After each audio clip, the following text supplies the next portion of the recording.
ஒரு அப்பா தன்னுடைய மகனுக்கு உபதேசம் பண்ணார். இதை பாருப்பா, நல்ல வார்த்தைகளை கேட்கணும், எப்போதுமே மகன் அப்பா பேச்சை கேட்கறது நல்லது அப்படின்னாராம்.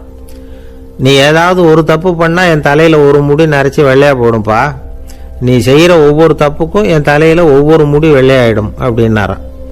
பையன் யோசிச்சான், அப்பா இப்பதான் எனக்கு புரியுது, தாத்தாவோட தலைமுடி பூராவும் வெள்ளையா இருக்கிறதுக்கு என்ன காரணம்ங்கிறது எனக்கு இப்பதான் புரியுது அப்படின்னானா. ஒரு ஊர்ல ஒரு ராஜா இருந்தார். அவர் ஒரு பூனை வளர்த்தார். ரொம்ப செல்லமா அவர் அந்த பூனையை வளர்த்தார். அவர் என்ன பண்ணுவார் தெரியுமா? இரவு நேரத்தில் அந்த பூனையோட தலையில ஒரு விளக்க வச்சிருவார். அந்த பூனை ரொம்ப ஜாக்கிரதையா அந்த விளக்கு கீழே விழுந்துடாம பார்த்துக்கும். தலையை ஆட்டாம ரொம்ப நிதானமா ராஜா பின்னாடி நடந்து போய்கிட்டே இருக்கும். அந்த விளக்கு வெளிச்சத்துல எல்லா வேலைகளையும் செஞ்சிருவார். கையில் ஒரு விளக்க தனியா எடுத்துட்டு போக வேண்டிய அவசியமே இல்லை. விளக்க தூக்கிட்டு போற வேலையை அந்த பூனை பார்த்துக்கும். அதனால ராஜாவுக்கு அந்த பூனை மேல ரொம்ப பிரியம். மந்திரிகளை எல்லாம் கூப்பிட்டு அவங்க கிட்ட சொல்லுவார், பாத்தீங்களா இந்த பூனை எவ்வளவு விசுவாசமா நடக்குது, என் பேர்ல எவ்வளவு மரியாதை பாத்தீங்களா அதுக்கு அப்படிம்பார். இதை கேட்டுட்டு அங்கிருந்த அமைச்சர்கள் ஒருத்தர் சொன்னார், மன்னா நீங்க சொல்றது சரிதான், இருந்தாலும் இந்த பூனையோட விசுவாசத்தை நாம கொஞ்சம் சோதிச்சு பார்க்க வேண்டியிருக்கு அப்படின்னாராம். சரி, உங்க ஆசையை ஏன் கெடுக்கணும், நல்லா சோதிச்சு பாருங்க அப்படின்னு சொல்லிவிட்டார் ராஜா. உடனே அந்த அமைச்சர் என்ன பண்ணார் தெரியுமா? எங்கேயோ புறப்பட்டு போனார். ஒரு 5-6 எலிகளை பிடிச்சிட்டு வந்தார். அரண்மனையில் ராஜா ஏதோ வேலை பார்த்துக்கிட்டு இருக்கிறாரு. பக்கத்தில் அந்த பூனை ரொம்ப பணிவாக நின்றுகிட்டு இருக்குது. அது தலையில் விளக்கு எரிஞ்சுக்கிட்டு இருக்கு. அமைச்சர் தான் பிடிச்சிட்டு வந்த எலிகளை அந்த பூனை பார்வையில் படுறது மாதிரி எதிரில் விட்டார். அந்த எலிகள்லாம் அங்கேயும் இங்கேயும் ஓட ஆரம்பிச்சுது. அதை பார்த்தது பூனை, அவ்வளவுதான். தலையில் இருக்கிற விளக்கை பற்றியும் கவலைப்படல, ராஜாவை பற்றியும் கவலைப்படல. ஒரே பாய்ச்சலா பாஞ்சு எலிகளை துரத்த ஆரம்பிச்சுட்டுது. தலையில் இருந்த விளக்கு எங்கேயோ போய் விழுந்தது, அணைஞ்சு போச்சு. இருட்டில் ராஜா தடுமாற ஆரம்பிச்சுட்டார். இந்த சமயத்தில் அந்த அமைச்சர் மறுபடியும் விளக்கை ஏற்றினார். வெளிச்சம் வந்தது. அதுக்கப்புறம் அந்த அமைச்சர் பேசினார், அரசே, பூனையோட விசுவாசத்தை பார்த்தீங்களா? எலி அது கண்ணில் படுற வரைக்கும் தான் விசுவாசமா இருந்தது. அது மாதிரி எலியை பார்த்தது எல்லாத்தையும் விட்டுட்டு அதை துரத்த ஆரம்பிச்சுட்டு பார்த்தீங்களா? தான் அந்த பூனையை பத்தி நினைச்சது தப்புங்கிறது அதுக்கப்புறம் தான் அந்த ராஜாவுக்கு புரிஞ்சுதான். சரி, இப்ப எதுக்கு இந்த கதையெல்லாம் அப்படிங்கிறீங்களா? இந்த பூனை மாதிரி தான் நம்ம மனசும். மனசை எவ்வளவுதான் பயிற்சி கொடுத்து பக்குவமா வச்சிருந்தாலும் பார்க்கறதுக்கு பரமசாது மாதிரி தான் இருக்கும். பார்க்க வேண்டியதை பார்த்துட்டுதுன்னா பாஞ்சிரும். இந்த பூனை மாதிரி புலன் இன்ப பொருள்கள் கிட்டாத வரைக்கும் மனம் அடங்கி இருக்கிறது மாதிரி தான் தெரியும். கொஞ்சம் வாய்ப்பு கிடைச்சாலும் அது குதிக்க ஆரம்பிச்சிடும், தப்பு பண்ண ஆரம்பிச்சிடும். பெரிய பெரிய முனிவர்கள் வாழ்க்கையில் நடந்த வீழ்ச்சி இதை தான் நிரூபிக்குது. புலன்களின் ஆற்றல் அதிகம். அதனால மனக்கட்டுப்பாடு பயிற்சிகள்ல ரொம்ப எச்சரிக்கையா இருக்கணுங்கிறார் சுவாமி சிவானந்தர். மது பழக்கத்தையே விட்டுட்டேன்னு உறுதியா இருப்பான். கடை கண்ணில் பட்டுவிட்டதுன்னா காலை அவனை கேட்காமலே இழுத்துட்டு உள்ள போயிடும். இதுதான் மனசுங்கிறது. அதுதான் அந்த ராஜா வளர்த்த பூனை. நம்மால் ஒருத்தன் அந்த ராஜா பூனை தலையில விளக்க வச்சது மாதிரி இவன் தன்னுடைய தலையிலேயே ஒரு விளக்க ஏற்றி வச்சுக்கிட்டு என்னத்தையும் தேட ஆரம்பிச்சான். தேடிக்கிட்டு இருக்கிறான். தலையை ஆட்டாம நிதானமா நடந்து ரொம்ப நேரமா தேடிட்டு இருக்கிறான். அந்த சமயம் அங்க ஒருத்தர் என்னத்தை தேடுறீங்கன்னு கேட்டார். அதுதான் மறந்து போச்சு அப்படின்னு இழுத்தான். சரி, கொஞ்சம் இப்படி உட்காருங்க, ஞாபகம் வந்ததும் தேட ஆரம்பிக்கலாம் அப்படின்னாரு அவரு. இவன் கொஞ்ச நேரம் உட்காந்து யோசிச்சான். அப்புறம் திடீர்னு எழுந்திரிச்சான். ஞாபகம் வந்துட்டுதுன்னா. என்னன்னு கேட்டார். எங்க வீட்டில் இருந்த விளக்க எங்க வச்சேன்னு தெரியல, அதை தான் தேடிக்கிட்டு இருக்கிறேன், ஏற்றி வைக்கலாம்னு பார்க்குறேன் அப்படின்னா. ஒரு ராஜா இருந்தார். நாடு பூராவும் நிறைய மரங்களை நட்டு வளர்க்கணுங்கிறது அவரோட ஆசை. தானே அதுக்கு முன்மாதிரியா இருக்கணும்னு நினைச்சார். அரண்மனையை சுத்தி மரங்களை நட்டு வளர்த்தார். இதை பார்த்துட்டு ஜனங்களும் அவங்கவுங்க வீட்டை சுத்தி மரக்கன்றுகளை நட்டு வளர்த்தாங்க. கொஞ்ச காலத்துல ஊரு பூரா பசுமையா மாறிச்சு. எல்லாருக்கும் சந்தோஷமா இருந்தது. இது ஒரு பக்கம் இருக்கட்டும். இப்ப நான் சொல்ல போற கதை வேற. அதாவது அந்த ராஜா ஒரு நாள் தன்னுடைய அரண்மனைய சுத்தி இருக்கிற விதவிதமான மரங்களை எல்லாம் போய் பார்த்தார். எப்படி இருக்கிறீங்க அப்படின்னு ஒவ்வொரு மரத்துக்கிட்டையும் விசாரிச்சாராம். எந்த மரமும் சந்தோஷமா இருக்கிறதா தெரியல. அது அதுக்கும் மனசுல ஒரு குறை. முதல்ல ஆலமரத்துக்கிட்ட போனார். அது சொல்லிச்சு, மண்ணா நான் நல்லா பெருசா வளர்ந்துருக்கிறேன், அடர்த்தியா இருக்கிறேன், கிளையெல்லாம் 4 பக்கமும் நல்லா படர்ந்து தான் இருக்குது, இருந்தாலும் எந்த பிரயோஜனமும் இருக்கிறதா தெரியல எனக்கு. என்னுடைய பழம்லாம் ரொம்ப சின்னதா இருக்குது, என் கண்ணுக்கு சரியா புறப்பட மாட்டேங்குது. நான் இருக்கிற சைஸுக்கு என்னுடைய கிளையில இருக்கிற பழம்லாம் எவ்வளவு பெருசா இருக்கணும். அது இத்தினூண்டு இருக்கிறது எனக்கு பெரிய அவமானமாக இருக்குது. இப்படி இங்கே நின்றுக்கிட்டு இருக்கிறதே ரொம்ப கூச்சமாக இருக்குது. ஒரு நல்ல புயல் வந்ததுன்னா பேசாமல் சாஞ்சு விடலாமான்னு பார்க்குறேன் அப்படின்னு புலம்புது ஆலமரம். சரி இருக்கட்டும்னு நினச்சிக்கிட்டு ராஜா அடுத்தபடியாக ஒரு அத்தி மரத்துக்கிட்ட போனார். அதுவும் புலம்ப ஆரம்பிச்சிட்டுது. நான் கூட பெரிய மரம் தான், இல்லை இலையெல்லாம் அழகாக தான் இருக்குது, பழம் அழகாக இருக்குது, இருந்தாலும் உள்ள விஷயம் இல்லையே, அத்தி பழத்தை புட்டு பார்த்தா அத்தனையும் சொத்த அப்படின்னு பழமொழியே உண்டாயிட்டுதே, இப்படி ஒரு கெட்ட பேரோடு நான் இருக்கணுமா அப்படின்னு புலம்புது அது. சரி இது இருக்கட்டும் அப்படின்னு சொல்லி அடுத்தபடியாக வேப்ப மரத்துக்கிட்ட போனார். அது தன்னுடைய வேதனையை வெளியிட்டது. எனக்கு எவ்வளவோ மருத்துவ குணங்கள்லாம் இருக்கிறதா சொல்லிக்கிறாங்க, இருந்தாலும் என்ன பிரயோஜனம், என்னுடைய பழத்தை மனிதர்கள் யாரும் விரும்பி சாப்பிட்றது இல்லையே அப்படின்னுது. ராஜா அடுத்தாப்புல இருந்து ஒரு பனை மரத்துக்கிட்ட போனார். நான் நல்லா உயரமாக தான் வளர்ந்துருக்கிறேன், மற்ற மரங்கள்லாம் என்னை அண்ணாந்து தான் பார்க்கணும், இருந்தாலும் என்கிட்ட நிழலுக்காக யாரும் ஒதுங்கிறது இல்லையே அப்படின்னுது. என்ன இது எல்லா மரமும் இப்படி திருப்தி இல்லாமல் இருந்துகிட்டு இருக்குதே அப்படின்னு நினச்சிக்கிட்டே ராஜா அடுத்தபடியாக அங்கே இருந்த ஒரு பைன் மரத்துக்கிட்ட போனார். அழகாக உயரமாக பசுமையாக தான் இருந்தது, ஆனால் பழமோ பூவோ கிடையாது. அதை நினச்சி அது வருத்தப்பட்டுக்கிட்டு இருக்குது. ஓக் மரம் அது ஒன்று நின்றுட்டு இருந்தது. அது என்ன சொல்லிச்சுன்னா, இலையுதிர் காலத்தில் என் மேலே இருக்கிற எல்லா இலைகளும் உதிர்ந்து போடுது, முடி கொட்டின மனிதர்கள் மாதிரி மொட்டையாக நான் நிற்க வேண்டி இருக்குது, என்ன வாழ்க்கை இது அப்படின்னு சொல்லி அழுத்துக்கிட்டது. சரி புளிய மரம் என்ன சொல்லுது பார்ப்போம்னு அதுகிட்ட போனால், என்னுடைய நிழலில் யாருமே தங்க மாட்டாங்க, உடம்புக்கு சூடுன்னு ஒதுங்கி போயிடுவாங்க, அடிமரத்தை பார்த்தீங்கன்னா பட்டையெல்லாம் உறிஞ்சி பார்க்குறதுக்கே கேவலமாக இருப்பேன் அப்படின்னுது அது. முருங்கை மரம் என்ன சொல்லிச்சு தெரியுமா, என்னுடைய இலை காயெல்லாம் சாப்பிட்றவங்களுக்கு சத்து கொடுக்கறது வாசவம் தான், ஆனால் என் உடம்புல சத்தே கிடையாது, கொஞ்சம் வேகமாக காற்று அடிச்சதுன்னா முறிஞ்சி விழுந்துடுறேன், என்ன வாழ்க்கை இது அப்படின்னு சொல்லி அது வருத்தப்பட்டது. ராஜா யோசனை பண்ணார், என்ன இது மரங்கள் பூமியின் வரங்கள்னு சொல்கிறோம், மழை பெய்யறதுக்கு அதுதான் காரணம், பூமி செழிப்பாக இருக்கிறதுக்கும் அதுதான் காரணம், வீடு கட்டுறதுக்கு மரம், நாற்காலி செய்ய உபயோகப்படுத்துறதுக்கும் அதுதான் உபயோகப்படுது, மனுஷனுக்கு வேண்டிய ஆகாரங்களையும் கொடுக்குது, இப்படிலாம் இருந்தும் எல்லா மரமும் நிம்மதி இல்லாமல் இருந்துகிட்டு இருக்குதே அப்படின்னு நினைச்சார். அப்போ அங்கே இருந்த ஒரு மகிழ மரம் அவர் கண்ணில் பட்டது. அந்த மரம் மட்டும் கொஞ்சம் நிம்மதியாக மகிழ்ச்சியாக இருக்கிறது மாதிரி தெரிஞ்சுது. உடனே ராஜா அதுகிட்ட போனார். உனக்கு மனசில் எதுவும் குறை இல்லையான்னு கேட்டார். இல்லை நான் சந்தோஷமாக தான் இருக்கேன்னு அந்த மகிழ மரம். அப்படியான்னு ஆச்சரியமாக கேட்டார் ராஜா. ஆமாம் மன்னா, இந்த இடத்துல நீங்கள் ஒரு முருங்கை மரத்தையோ வேப்ப மரத்தையோ கூட நட்டிருக்கலாம், ஆனால் இந்த இடத்துல நடுறதுக்கு என்ன தேர்ந்தெடுத்துருக்குறீங்க, அதுவே எனக்கு பெருமை, அதுவே எனக்கு திருப்தி அப்படின்னு தான் மகிழ மரம். மகிழ மரம் சாதாரணமாக தான் இருக்கும், இளம் மஞ்சள் நிறத்தில் பூக்கள், அது காய்ந்தும் மனம் வீசும். மகிழ மரம் மாதிரி மன திருப்தியோடு வாழறதுக்கு நாம் கற்றுக்கணுமா. நாம் இந்த உலகத்தில் ஒரு நாயாவோ நரியாவோ கூட பிறந்திருக்கலாம், மனுஷனாக பிறந்திருக்கிறோம், அதுவே பெருமை தானே. இந்த நிறைவு தான் மகிழ்ச்சியின் ரகசியம். ஒரு பையன் அப்பா கிட்ட போய், அப்பா நீங்கள் இந்த உலகத்தில் ஒரு மனுஷனாக பிறந்தது என்னோட அதிர்ஷ்டம் நானா. ஏண்டா அப்படி சொல்கிறேன்னு இருக்கார் அப்பா. நீங்கள் ஒரு கரடியாக பிறந்திருந்தா இந்நேரம் நானும் ஒரு கரடி குட்டியாக தானே இருந்திருப்பேன் அப்படின்னு நானா பையன்.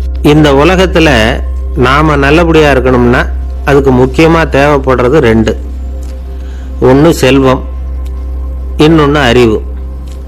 சரி இது ரெண்டுல சிறந்தது எது அப்படின்னு ஒரு கேள்வி கேட்டால் என்ன பதில் சொல்கிறது?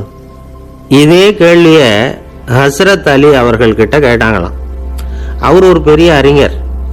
கேள்வி கேட்டவங்களும் சாதாரண ஆட்கள் இல்லை, இவங்களும் அறிஞர்கள். ஒரு நாள் ஹஸ்ரத் அலி அவர்கள்கிட்ட 10 அறிஞர்கள் வந்தாங்களாம். ஐயா நாங்கள் 10 பேரும் உங்ககிட்ட ஒரே கேள்வியை தான் கேட்க வந்திருக்கிறோம், ஆனால் எங்கள் 10 பேருக்கும் நீங்கள் தனித்தனியாக பதில் சொல்ல முடியுமா அப்படின்னு கேட்டிருக்காங்க. அதாவது அவங்க ஒரே கேள்விக்கு இவர்கிட்ட இருந்து 10 விதமான பதில் எதிர்பார்க்குறாங்க. சரி கேளுங்க என்ன கேள்வி அப்படின்னார் அவர்.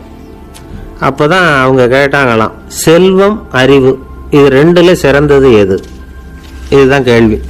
ஹஸ்ரத் அலி என்ன பண்ணார் தெரியுமா, அவங்கள ஒவ்வொருத்தராக கூப்பிட்டார், ஒவ்வொரு விதமான பதிலை சொல்லி அனுப்புனார். முதல்ல ஒருத்தரை கூப்பிட்டார், சொன்னார், அறிவுங்கிறது தீர்க்க தரிசிகள், ஞானிகள், மகான்கள் இவங்களோட பரம்பரை சொத்து, ஆனால் செல்வம்ங்கிறது கொடுங்கோலரின் ஆயுதம், அதனால் அறிவு தான் சிறந்தது அப்படின்னார்.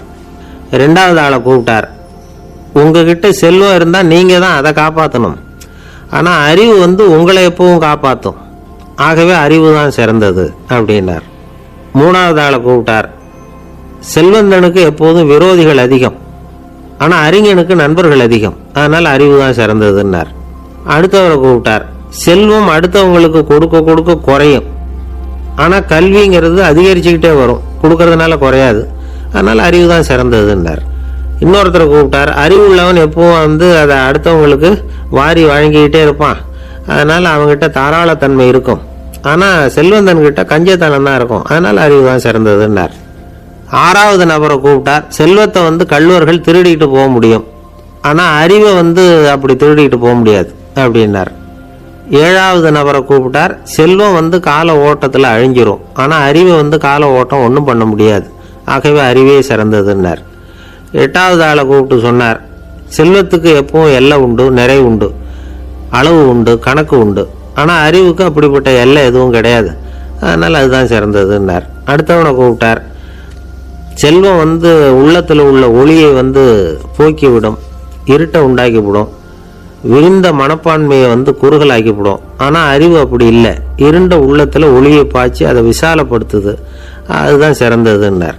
கடைசியாக 10வது நபரை கூப்பிட்டார். செல்வம் மனசில் செருக்கை உண்டாக்குது, ஆணவத்தை ஏற்படுத்துது. அதனால் நானே கடவுள்னு நினைக்கிற அளவுக்கு மனுஷனை தாழ்த்தி விடுது. ஆனால் அறிவு பணிவையும் பண்பாட்டையும் வளர்க்குது. அதனால் அறிவு தான் சிறந்ததுன்னார். ஆக இப்படி 10 பேருக்கும் 10 விதமாக பதில் சொன்னது மூலமாக ஹஸ்ரத் அலி அவர்கள் அறிவு தான் செல்வத்தை விட சிறந்தது அப்படிங்கிறதுக்கு 10 காரணங்களை சுட்டி காட்டியிருக்கார். அந்த அறிஞர் 10 பேர் கேட்ட ஒரே கேள்விக்கு 10 பதில் சொன்னார். நமக்கு வேண்டிய ஒருத்தர் 10 பேர் கேட்ட கேள்விக்கு ஒரே பதில் சொல்லி சமாளித்தார். கேள்வி என்ன தெரியுமா? என்கிட்ட வாங்கின கடனை எப்பயா திருப்பி கொடுக்க போகிற? இதுதான் அந்த 10 பேரும் கேட்ட ஒரே கேள்வி. இந்த மாதம் 26ஆம் தேதி தந்துடுறேன் அப்படிங்கிற ஒரே பதில் சொல்லி அவ்வளவு பேரையும் இவர் அனுப்பி வச்சுட்டாராம். எல்லாரும் போனதுக்கப்புறம் இவரை தனியாக கூப்பிட்டு கேட்டிருக்கிறாங்க. அது என்ன சார் கணக்கு, 26ஆம் தேதி அன்னைக்கு என்ன அதிசயம் நடக்க போகுது அப்படின்னு கேட்டிருக்காங்க. அதிசயம் அன்னைக்கு இல்லை, அதுக்கு முதல் நாளே நடக்க போகுதுன்னாராம். விவரமாக சொல்லுங்கன்னு இருக்காங்க. வேற ஒன்றும் இல்லைங்க, 26ஆம் தேதி தானே எல்லாரையும் வர சொல்லியிருக்கிறேன், அதுக்கு முதல் நாளே நான் புறப்பட்டு தலைமறைவாயிட போகிறேன் அப்படின்னாராம். ரொம்ப பெருமையாக. துருக்மேனியாவில் அஷ்காபாத் அப்படின்னு ஒரு நகரத்தில் ஒரு புவியியல் விஞ்ஞானி இருந்தார். அவர் ஒரு நாய்க்குட்டி வளர்த்தார். ஒரு நாள் முன்னிரவு நேரம் ஒரு மேஜைக்கு முன்னாடி உட்காந்து அந்த விஞ்ஞானி ஏதோ கணக்கு போட்டுக்கிட்டு இருக்கிறார். அவருக்கு ஒரு சின்ன பெண் குழந்தை, அது தொட்டிலில் தூங்கிட்டு இருக்குது. அந்த நாய்க்குட்டியும் ஒரு மூலையில் படுத்து அது பாட்டுக்கு தூங்கிட்டு இருந்தது. ஒரே அமைதி. அந்த நேரத்தில் திடீர்னு அந்த நாய்க்குட்டி துள்ளி எழுந்திரிச்சது. நேராக குழந்தைகிட்ட ஓடிச்சு. அந்த குழந்தைய அது போட்டிருந்த ட்ரெஸ்ஸோடு சேர்த்து கவ்வி தூக்குச்சு. தூக்கிக்கிட்டு வாசல் பக்கம் ஓடிச்சு. நாய்க்குட்டி குழந்தைய கவ்வி தூக்க முடியுமாங்கிற சந்தேகம் உங்களுக்கு இல்லையா? நீங்கள் நம்ம ஊர் நாய்க்குட்டியவே பார்த்து பழக்கப்பட்டிருக்கீங்க, அதனால் நம்புறதுக்கு சிரமமாக இருக்கும். அந்த ஊர்ல எல்லாம் அது ரொம்ப ஸ்ட்ராங்காக இருக்கும், ஒரு ஏதோ கண்ணுக்குட்டி மாதிரி இருக்கும். விஞ்ஞானி அதை பார்த்துட்டார். உடனே அந்த நாய்க்கு வெறி பிடிச்சிட்டுதுன்னு முடிவு பண்ணிட்டு தன்னோட கை துப்பாக்கியை எடுத்துக்கிட்டு ஓடி வந்தார். அவர் வெளியில் நாய்க்குட்டி எங்கே அப்படின்னு பார்த்து தேடுறார். அந்த நேரத்தில் அந்த வீடு இடிஞ்சு விழுது. காரணம் பூமி அதிர்ச்சி. இப்படி பூமி அதிர்ச்சி உண்டாக போகுதுங்கிறது அந்த நாய்க்குட்டிக்கு முன்னாடியே தெரிஞ்சு போச்சு. அதுதான் குழந்தைய தூக்கிட்டு வெளியில் ஓடி வந்திருக்குது. அது மூலமாக அந்த குடும்பத்தையே காப்பாற்றி இருக்குது அந்த நாய்க்குட்டி.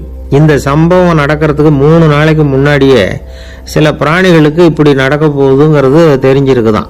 ஆமாம், அந்த நகரத்தில் 3 நாளைக்கு முன்னாடியே பாம்பு, பல்லி இதெல்லாம் அது தங்கியிருந்த வலையை விட்டு வெளியில் ஓடி வந்துட்டுது. அதே மாதிரி அங்கிருந்த புறாவெல்லாம் பறந்து போயிடுச்சான். இதே மாதிரி யுகோஸ்லோவியாவில் கூட ஒரு நகரம், அங்கே ஒரு நாள் ராத்திரி ஒரு மிருக காட்சி சாலையில் திடீர்னு ஒரு பெரிய கலவரம், கூச்சல், குழப்பம். அங்கே இருந்த கழுதை, புலி, யானை, பறவை எல்லாம் கண்ணாபின்னான்னு கத்த ஆரம்பிச்சுட்டுது. நீர் யானை அதுக்குன்னு போட்டிருந்த தடுப்பையே தாண்டி குதிச்சு வெளியில் வந்துட்டு தான். மறுநாள் தான் எல்லாருக்கும் விஷயம் புரிஞ்சுது. அடுத்த நாள் காலையில் அங்கே பூமி அதிர்ச்சி உண்டாயிட்டுது. இப்போ பாருங்க, அதாவது மனுஷனை போய் தீர்க்க தரிசி அது இதுன்னு சொல்லிட்டு இருக்கிறோம். இவனை விட அது பரவாயில்லைன்னு தோணுது. அதாவது மிருகங்கள் ஒன்று நடக்க போகுதுங்கிறத முன்னாடியே புரிஞ்சுக்குதே. சரி, இதெல்லாம் எப்படி அது முன்கூட்டி புரிஞ்சுக்குது? அதுதான் படைப்பு ரகசியம். அதை கண்டுபிடிக்கிறதுக்கு தான் மனுஷன் ஆராய்ச்சி பண்ணிட்டு இருக்கிறான். விஞ்ஞானிகளோட ஆராய்ச்சியெல்லாம் ஒரு பக்கம் இருக்கட்டும், வீட்டுக்குள்ளேயே சில ஆராய்ச்சி பண்ணி பாருங்களேன். இப்போ சில யோசனை சொல்லி அதை சோதனை பண்ணி பாருங்க அப்படின்னு ஒருத்தர் சொன்னாராம். அதாவது இப்போ மழை வருமா வராதா அப்படின்னு தெரிஞ்சுக்கணுமா, உடனே ஒரு பூனைக்குட்டி பின்னாடி மெதுவாக போய் அது என்ன செய்யுதுன்னு கவனித்து பார்க்கணும். பூனைக்குட்டி தன்னோட பாதத்தினால சுகத்தில் அப்படி கீறிக்கிட்டு இருக்கும். அப்படி கீறினா கண்டிப்பாக மழை வரும். சில சமயம் பூனை விட்டு அப்படியே மல்லாந்து படுத்துக்கிட்டு பாதத்தை உயர தூக்கும், அப்படியும் இப்படியும் புரளும். இப்படி செஞ்சதுன்னா அன்னைக்கும் மழை இருக்காது. அதனால முன்னாடி இருந்தது மழை வர்றதுக்கு அறிகுறி, இது மழை இல்லைங்கிறதுக்கு அறிகுறி. பறவைகள் பிராணிகள் இதுகளோட நடவடிக்கைகளை பார்த்துட்டு அதையெல்லாம் அடிப்படையாக வச்சு தான் காலநிலையை கண்டுபிடிக்கிற கருவிகளை கண்டுபிடிச்சிருக்கிறாங்க. வாத்து இருக்குல்ல, சில சமயம் தன்னோட அழகை தன்னோட இறகுகளில் அப்படியே புதைச்சிக்கும். அப்படி செஞ்சால் குளிர்காலம் வரப்போகுதுன்னு அர்த்தம். பருவநிலை குளிராக மாறப்போகுதுங்கிறதுக்கு இதுதான் அறிகுறி. சிட்டுக்குருவி இருக்குதுல்ல, அதெல்லாம் புழுதியில் ஊழ்ந்து புரளும், சிறகுகளை படபடன்னு அடிச்சுக்கும். அப்படி செஞ்சால் மழை வரப்போகுதுன்னு அர்த்தம். ஒன்று மட்டும் நாம் நல்லா தெரிஞ்சுக்கணும், இயற்கையின் சீற்றம்னு சொல்கிறோம் இல்லையா, இயற்கை ஏன் நம்ம மேலே கோவப்படுது? இயற்கையை நாம் அனுசரித்து போகிறதில்ல, அதனால் கோவப்படுது. காடுகளை அழிக்கப்படாது, விலங்குகளை கொல்லப்படாது, இயற்கை ஏற்படுத்தி வச்சிருக்கிற சமநிலையை கெடுக்கப்படாது. அதை புரிஞ்சுக்கிட்டு வாழ்ந்தோம்னா பூமியை நடுங்காது, நாமளும் நடுங்க வேண்டிய அவசியம் இருக்காது. ஒருத்தர் இருந்தார், சாராய கடைக்கு போனாராம், நிறைய சாப்பிட்டார். அப்புறம் சொன்னார், இது ரொம்ப அற்புதமான சரக்கு போல இருக்கு, உள்ளே போன உடனே இந்த பூமியே நடுங்கிறது மாதிரி இருக்கு எனக்கு அப்படின்னாராம். இதுக்கு கடைக்காரர் சொல்லியிருக்கார், நீங்கள் சாப்பிட்டது வெறும் பச்சை தண்ணி தாங்க, இப்போ ஏற்பட்டிருக்கிறது நிஜம் பூமி அதிர்ச்சி அப்படின்னாராம். ஒரு ஊரில் ஒரு ராஜா இருந்தார். அந்த ராஜாவுக்கு ஒரு மந்திரி. ராஜா ரொம்ப நியாயமானவர், நேர்மையானவர், கண்டிப்பானவர். தப்பு செய்கிறது யாராக இருந்தாலும் தண்டனை கொடுப்பார். வேண்டியவங்களுக்கு ஒரு நியாயம், வேண்டாதவங்களுக்கு ஒரு நியாயங்கிறதெல்லாம் அவர்கிட்ட கிடையாது. ஒரு சமயம் அரசவையில் அந்த அமைச்சரே விதிமுறைகளுக்கு புறம்பா ஏதோ நடந்துக்கிட்டு இருக்கார். மன்னருக்கு கோபம் வந்துட்டுது. உடனே அந்த அமைச்சரை கிட்டத்தில் கூப்பிட்டு அவர் கன்னத்தில் ஓங்கி ஒரு அறை கொடுத்துட்டாராம்.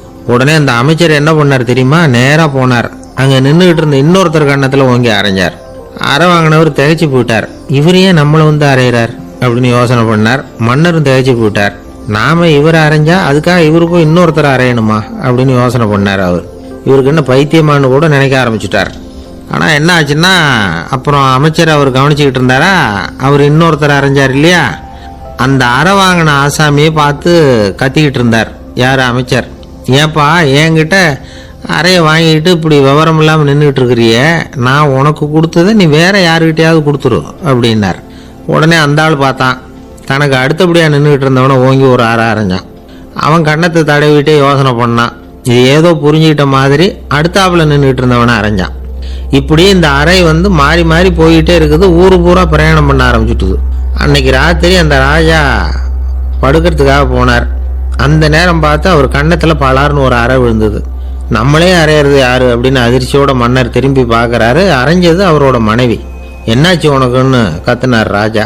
உங்களுக்கு தெரியாதா, ஊர் பூரா ஒருத்தர் மாற்றி ஒருத்தர் மூலமாக இந்த அறை பிரயாணம் பண்ணிட்டு வருது அப்படின்னாங்க அந்த அம்மா. அப்படின்னா ஆரம்பித்த இடத்துக்கே வந்துட்டுதா அப்படின்னாராம் மன்னர். என்ன சொல்கிறீங்கன்னு கேட்டிருக்காங்க. இவர் விவரத்தை சொன்னாராம். அப்படின்னா நீங்கள் ஆரம்பித்து வச்ச இந்த விளையாட்டை நான் முடிச்சு வச்சுட்டேன் அப்படின்னாங்களாம் அந்த அம்மா. மறுநாள் காலை மறுபடியும் அரசவை கூடிச்சு. அந்த அமைச்சர் மன்னரை பார்த்து கேட்டார், என்ன மகாராஜா, என்கிட்ட கொடுத்ததை திருப்பி வாங்கிட்டீங்களா அப்படின்னாராம். இப்படி நடக்கும்னு நான் எதிர்பார்க்கவே இல்லைன்னார் மன்னர். ஆனால் நான் எதிர்பார்த்தேன், அது எங்கே போயிட போகுது, ஊர் பூரா சுற்றி கடைசியில் உங்ககிட்ட தான் சேரும் அப்படிங்கிறது எனக்கு தெரியும் அப்படின்னாராம் அமைச்சர். இந்த கதை வேடிக்கையாக இருந்தால் கூட இதில் உள்ள கருத்து முக்கியமானது. இந்த உலகத்தில் பல கருத்துக்கள் இப்படி தான் மாறி மாறி சுற்றி வந்துக்கிட்டே இருக்குது. நம்மளும் ஒருத்தன் தன்னுடைய நண்பன் ஒருத்தனை கடத்தெருவில் பார்த்தான். உடனே ஓடி போய் பலார்னு ஒரு அறை கொடுத்தானா. அவன் கண்ணத்தை தடவிட்டு ஏன்டா என்ன அரைஞ்சேன்னு கேட்டிருக்கான். நீ ஏன்டா என்ன முட்டாள்னு என் மனைவிட்ட போய் சொன்னேன் அப்படின்ட்டுருக்கான் அவன். உன்னை ஒரு முட்டாள்னு சொன்னதுக்காகவா நீ என்ன அரைஞ்ச அப்படின்னு கேட்டிருக்கான் இவன். டேய், நான் அதுக்காக அறையலப்பா, அது ஒரு பெரிய ரகசியம். நான் முட்டாளுங்கிறது அந்த ரகசியத்தை நீ ஏன் எங்கள் வீட்டில் போய் சொன்னேன், அதுக்காக தான் அரைஞ்சேன் அப்படின்னு நான் அவன். பக்தின்னு சொல்கிறோம் இல்லையா, அது 3 வகைப்படும் அப்படிங்கிறார் ஒரு பெரியவர். அது என்ன 3 வகைன்னா, தெய்வ பக்தி, அடியார்கள் பக்தி, குரு பக்தி.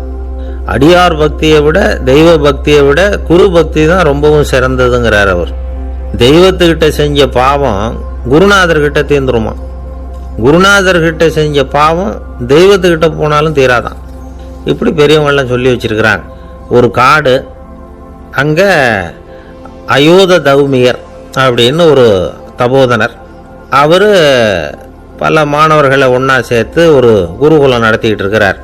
பல தரப்பட்டவங்க பல திறப்பட்டவங்க மாணவர்கள் அதில் சேர்ந்து படிச்சுக்கிட்டு இருக்கிறாங்க. பாஞ்சால ராஜகுமாரன் ஒருத்தனும் அந்த குருகுலத்தில் சேர்ந்து படிச்சுக்கிட்டு இருக்கிறான். அவன் பேர் ஆருணி. பெரிய இடத்து புள்ள, இருந்தாலும் படுப்பில் ரொம்ப கெட்டிக்காரனாக இருந்தான். அவன் தான் அங்கே முதல் மாணவன். ஒரு நாள் குருநாதர் அந்த அரசகுமாரனை கூப்பிட்டார். நம்ம குருகுலத்துக்கு சொந்தமான வயலில் தண்ணீர் பெருகி வெள்ளம் வந்து பயிரை வந்து அழிக்குதான், அதனால் நீ போய் மடையை அடைச்சிட்டு வந்துடும் அப்படின்னார். அந்த அரசகுமாரன் உடனே புறப்பட்டான். குருநாதர் சொல்லிட்டார்ல, உடனே புறப்பட்டான். நான் பெரிய இடத்து பிள்ளையாச்சே, ராஜகுமாரனாச்சே, ரொம்ப செல்வாக்கூட வளர்ந்தவனாச்சே, நான் போய் வயலில் இறங்கி வேலை செய்கிறதா அப்படின்னுலாம் அவன் நினைக்கல. குருநாதர் கட்டளையை நிறைவேற்ற வேண்டியது நம்ம கடமை அப்படின்னு நினச்சான். உடனே ஒரு மண்வெட்டியை தூக்கி தோளில் வச்சுக்கிட்டு புறப்பட்டு போயிட்டான். வயலுக்கு போனான். பார்த்தான், தண்ணி கரையை உடச்சிக்கிட்டு வயலுக்குள்ளே ஏகமாக பாஞ்சிக்கிட்டு இருக்குது. இவன் மண்வெட்டியால் களிமண்ணை புல்லோடு சேர்த்து புல் பத்த மாதிரி வெட்டி வெட்டி போட்டான். இருந்தாலும் மடையை அடைக்க முடியல. தண்ணி அதை மீறி வந்துக்கிட்டே இருக்குது. தண்ணி வந்து வேகமாக வயலுக்குள்ளே போய்கிட்டே இருக்குது. போடுற பத்தையெல்லாம் கரைஞ்சி கரைஞ்சி போயிட்டுருக்கு. இருந்தாலும் இவன் தன்னுடைய முயற்சியை கைவிடலை. வெட்டி வெட்டி போட்டுக்கிட்டே இருக்கிறான். காலையில் அங்கே போனவன் சாயந்தரம் வரைக்கும் இப்படி செஞ்சுக்கிட்டு இருக்கிறான். உடம்பும் மனசும் ரொம்பவும் சோர்ந்து போச்சு. இருந்தாலும் குருநாதர் இட்ட கட்டளையை நிறைவேற்றாமல் இருக்கிறோமேங்கிற ஒரு குறை அவனுக்கு இருக்குது. குரு கட்டளையை நிறைவேற்றாத நான் வந்து இன்னமும் இருக்கணுமா அப்படின்னு யோசனை பண்ண ஆரம்பிச்சிட்டான். என்ன செய்யலாம்னு பார்த்தான். நம்ம குருநாதர் இட்ட பணிக்காக இந்த உடம்பையே தியாகம் பண்ணலாம் அப்படின்னு முடிவு பண்ணான். தண்ணி பாயுதில் அதுக்கு குறுக்க விழுந்து அப்படியே மடையை அடைச்சிக்கிட்டு அப்படியே படுத்துட்டான். இது மற்றவங்களுக்கு தெரியாது. அன்னைக்கு ராத்திரி ஒரு விளக்கு முன்னாடி உட்காந்து குருநாதர் பிள்ளைங்களுக்கு பாடம் சொல்லி கொடுத்துக்கிட்டு இருக்கிறார். முதல் வரிசையில் இருக்கக்கூடிய ராஜகுமாரனை காணலை. நம்ம ஆருணி எங்கே போனா அப்படின்னு சொல்லி மற்ற மாணவர்களை விசாரித்தார். இப்போ அவங்க சொன்னாங்க, சுவாமி அவன் காலையில் வயலுக்கு வந்து மடையை அடைக்கிறதுக்காக போனான், நீங்கள் தான் போக சொன்னீங்க, இன்னும் திரும்பி வரல அப்படின்னு ஒரு பையன். குருநாதர் உடனே ஒரு தீவெட்டி எடுத்துக்கிட்டு மாணவர்களை அழைச்சிக்கிட்டு வயலுக்கு போனார். அங்கே போய் பார்த்தா ஆளை காணும். ஆருணி ஆருணின்னு சொல்லி சத்தம் போட்டு கூப்பிட்டு பார்க்குறார். நான் இங்கே இருக்கேன் குருநாதா அப்படின்னு காலுக்கு அடியிலேருந்து ஒரு சத்தம் வருது. குனிஞ்சு பார்த்தா அவன் மடையில் படுத்துருக்கிறான். என்னப்பா இதுன்னார். காலையிலேருந்து இந்த மடையை அடைச்சி பார்த்தேன் சுவாமி, முடியல, அதனால் இப்படி குறுக்க படுத்துட்டேன். என்னை தாண்டறதுக்கு பயந்து போய் தண்ணியே தேங்கி நின்றுட்டுது அப்படின்னா. அவனுடைய குரு பக்தியையும் அவனை தாண்டறதுக்கு அஞ்சு நிற்கிற தண்ணி தேக்கத்தையும் பார்த்துட்டு எல்லாரும் ரொம்ப ஆச்சரியப்பட்டு போயிட்டாங்களாம். ஆருணி எழுந்திரிச்சு வா அப்படின்னு கூப்பிட்டாரான் குருநாதர். அவன் தண்ணீரை பொழந்துக்கிட்டு எழுந்திரிச்சு வந்தானான். அதனால் அவனுக்கு வந்து உத்தாலகன் அப்படின்னு ஒரு பேர். உத்தாலகன்னா தண்ணீரை பிளந்தவன் அர்த்தம். அந்த உத்தாலகன் மாதிரி இந்த காலத்து மாணவர்களுக்கும் குரு பக்தி வேணும் அப்படின்னு சொன்னோம் ஒரு பள்ளிக்கூடத்தில். உடனே நிறைய மாணவர்கள் எழுந்திரிச்சு நின்னாங்க. சார், நீங்கள் எங்களை வந்து இன்னமும் சரியாக புரிஞ்சுக்கலன்னு நினைக்கிறோம். அன்னைக்காவது ஒருத்தன் அப்படி இருந்தான், இன்னைக்கு ஏகப்பட்ட உத்தாலகர்கள் இருக்கிறோம். எங்கள் வாத்தியார் கட்டளை இட்டால் இப்போவே அது மாதிரி வயலுக்கு போய் மடையில் குறுக்கப்படுத்துக்கிறதுக்கு இந்த வகுப்பில் உள்ள அத்தனை பேரும் தயாராக இருக்கிறோம் அப்படின்னாங்க. அப்படியா அப்படின்னு சொல்லி கேட்டோம் ரொம்ப சந்தோஷமாக. ஒருத்தன் ரொம்ப அடக்கமாக எழுந்திரிச்சான். அப்புறம் சொன்னான், ஆமாம் சார், வகுப்பில் வந்து இவர் நடத்துகிற பாடத்தை கேட்டுக்கிட்டு இருக்கிறத விட பேசாமல் போய் மடையில் படுத்து விடுறது ஒன்றும் கஷ்டமான காரியமாக இருக்காது, அதனால தான் எல்லாரும் அங்கே போகிறேன்னு சொல்கிறோம் அப்படிங்கிறான். ஒரு இலக்கிய கூட்டம் ஏற்பாடு பண்ணியிருக்கிறோம், நீங்கள் அவசியம் வந்து அதில் பேசணும் அப்படின்னு கேட்டுக்கிட்டார் ஒருத்தர். வேணாங்க, 4 பேருக்கு முன்னாடி வந்து நிற்கிறதுனா எனக்கு ரொம்ப கூச்சமாக இருக்கும் அப்படின்னாரு இவர். ஏன் சார் இன்னமும் குழந்த மாதிரி கூச்சப்படுறீங்களே அப்படின்னார் அவர்.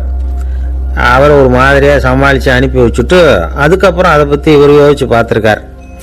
சில நிபுணர்கள் எழுதியிருக்கிறத படித்தும் பார்த்துருக்கிறார். மனோதத்துவ நிபுணர்கள் என்ன சொல்கிறாங்க தெரியுமா? 10லேருந்து 20% குழந்தைகள் பிறக்கிறப்பவே கூச்ச சுபாவம் கொண்டதாக தான் இருக்குதான். ஒரு தாத்தா தன்னோட பேர பிள்ளைய ஆசையாக கூப்பிடுறார் விளையாட்டு காட்ட, அதை அழுதுகிட்டு ஓடி போகுது. ஒரு அம்மா தன்னோட பிள்ளைய பள்ளிக்கூடத்தில் சேர்க்கறதுக்காக கூப்பிட்டுக்கிட்டு போகிறாங்க. அந்த புள்ள அம்மாவோட முந்தானையில் ஒளிஞ்சிக்கிட்டு வெளில வரமாட்டேங்குது. இவங்களெல்லாம் எப்படி சமாளிக்கிறது? குழந்தைகளோட கூச்ச சுபாவத்தை போக்குறது எப்படி? இதுக்கு நிபுணர்கள் சில யோசனைகளை சொல்லியிருக்கிறாங்க. மற்றவங்களுக்கு முன்னாடி என் பையனுக்கு கூச்சம் ரொம்ப அதிகம் சார், மற்றவங்க பார்த்தா ரொம்ப வெக்கப்படுறான், இப்படி சொல்கிற அப்பாக்கள் உண்டு. என் பையன் புது மனுஷால பார்த்தா அட்டையாக ஒட்டிக்குவான் சார் அப்படின்னு சொல்கிற அப்பாக்களும் உண்டு. இப்படிலாம் குழந்தைகளுக்கு முத்திரை குத்துறது ரொம்ப தப்பான். புதுசாக யாராவது வீட்டுக்கு வந்தால் குழந்தை தானாக தன்னோட கூச்சத்தையும் பயத்தையும் போக்கிக்கிட்டு சகஜமாக மாறி வர்றதுக்கு வாய்ப்பு கொடுக்கணுமா.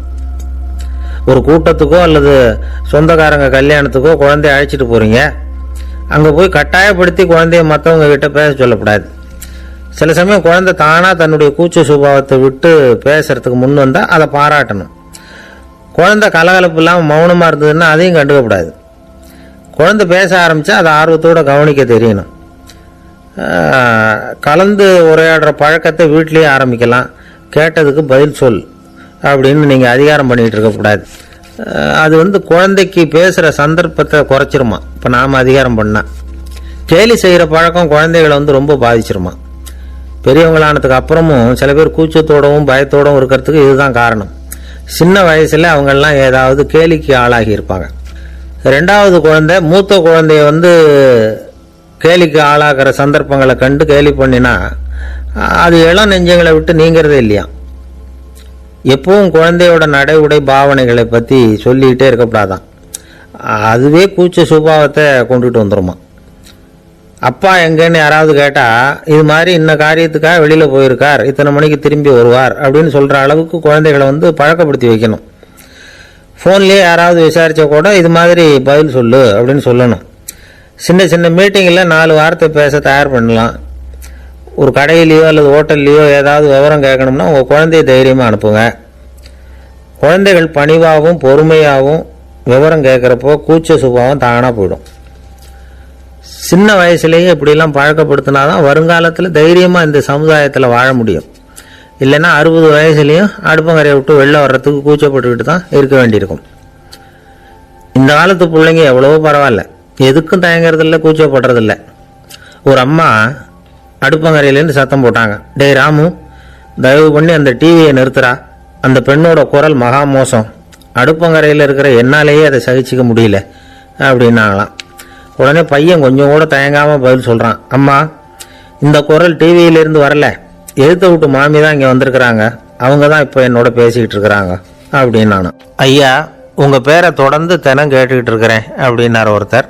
தொடர்ந்து கேட்குறீங்களே, உங்களுக்கு காது வலிக்கலையா அப்படின்னு கேட்டோம். பேசுகிற உங்களுக்கே வாய் வலிக்கல அப்படிங்கிறப்போ கேட்குற எங்களுக்கு எப்படி காது வலிக்கும் அப்படின்னார். நம்ம உடம்புல ஒரு அதிசயம் என்ன தெரியுமா, ரொம்ப நேரம் நாம் நடக்கிறோம்னு வச்சுக்கோங்க, கால் வலிக்கும். ரொம்ப நேரம் வேலை செஞ்சால் கை வலிக்கும், உடம்பு வலிக்கும். ரொம்ப நேரம் பார்த்துக்கிட்டே இருந்தால் கண்ணு வலிக்கும். ரொம்ப நேரம் பேசிக்கிட்டே இருந்தால் வாய் கூட வலிக்கும். ஆனால் ரொம்ப நேரம் கேட்டுக்கிட்டே இருக்கிறதுனால காது வலிக்கிறது இல்லை. அதனால் கேட்கறதுக்கு முக்கியத்துவம் கொடுத்தாங்க நம்ம பெரியவங்க. திருவள்ளுவர் தேவையில்லாமல் வார்த்தைகளை உபயோகப்படுத்த மாட்டார். ஒரு திருக்குறள்னு எடுத்துக்கிட்டாவே அதில் மொத்தம் 7 வார்த்தைகள், அவ்வளவுதான். அப்படி 7 வார்த்தைகள் மட்டுமே உள்ள ஒரு திருக்குறளில் வள்ளுவர் ஒரே வார்த்தையை 5 தடவை உபயோகப்படுத்தியிருக்கிறார், திரும்ப திரும்ப பயன்படுத்தியிருக்கிறார். அப்படின்னா அதை எந்த அளவுக்கு வலியுறுத்தி சொல்கிறார் அப்படிங்கிறத நாம் புரிஞ்சுக்கணும். அது என்ன குறள்? செல்வத்துள் செல்வம் செவிச்செல்வம், அச்செல்வம் செல்வத்துள் எல்லாம் தலை. செவிச்செல்வம்ங்கிறது அவ்வளவு முக்கியமானது. கற்றலின் கேட்டல் நன்று. அதிகம் கேட்கணுங்கிறதுக்காகத்தான் எவ்வளவு கேட்டாலும் காது வலிக்கிறதில்ல. குறைச்சலாக பேசணும், அதிகமாக கேட்கணும். இன்னொரு விஷயம் கவனிங்க, நம்ம உடம்புல கண்ணுக்கு மூடி இருக்குது, எதையாவது நாம் பார்க்க விரும்பலைன்னா உடனே கண்ணை மூடிக்கலாம். நம்ம வாய்க்கு மூடி இருக்குது, பேச விருப்பம் இல்லையா, வாயை மூடிக்கலாம்.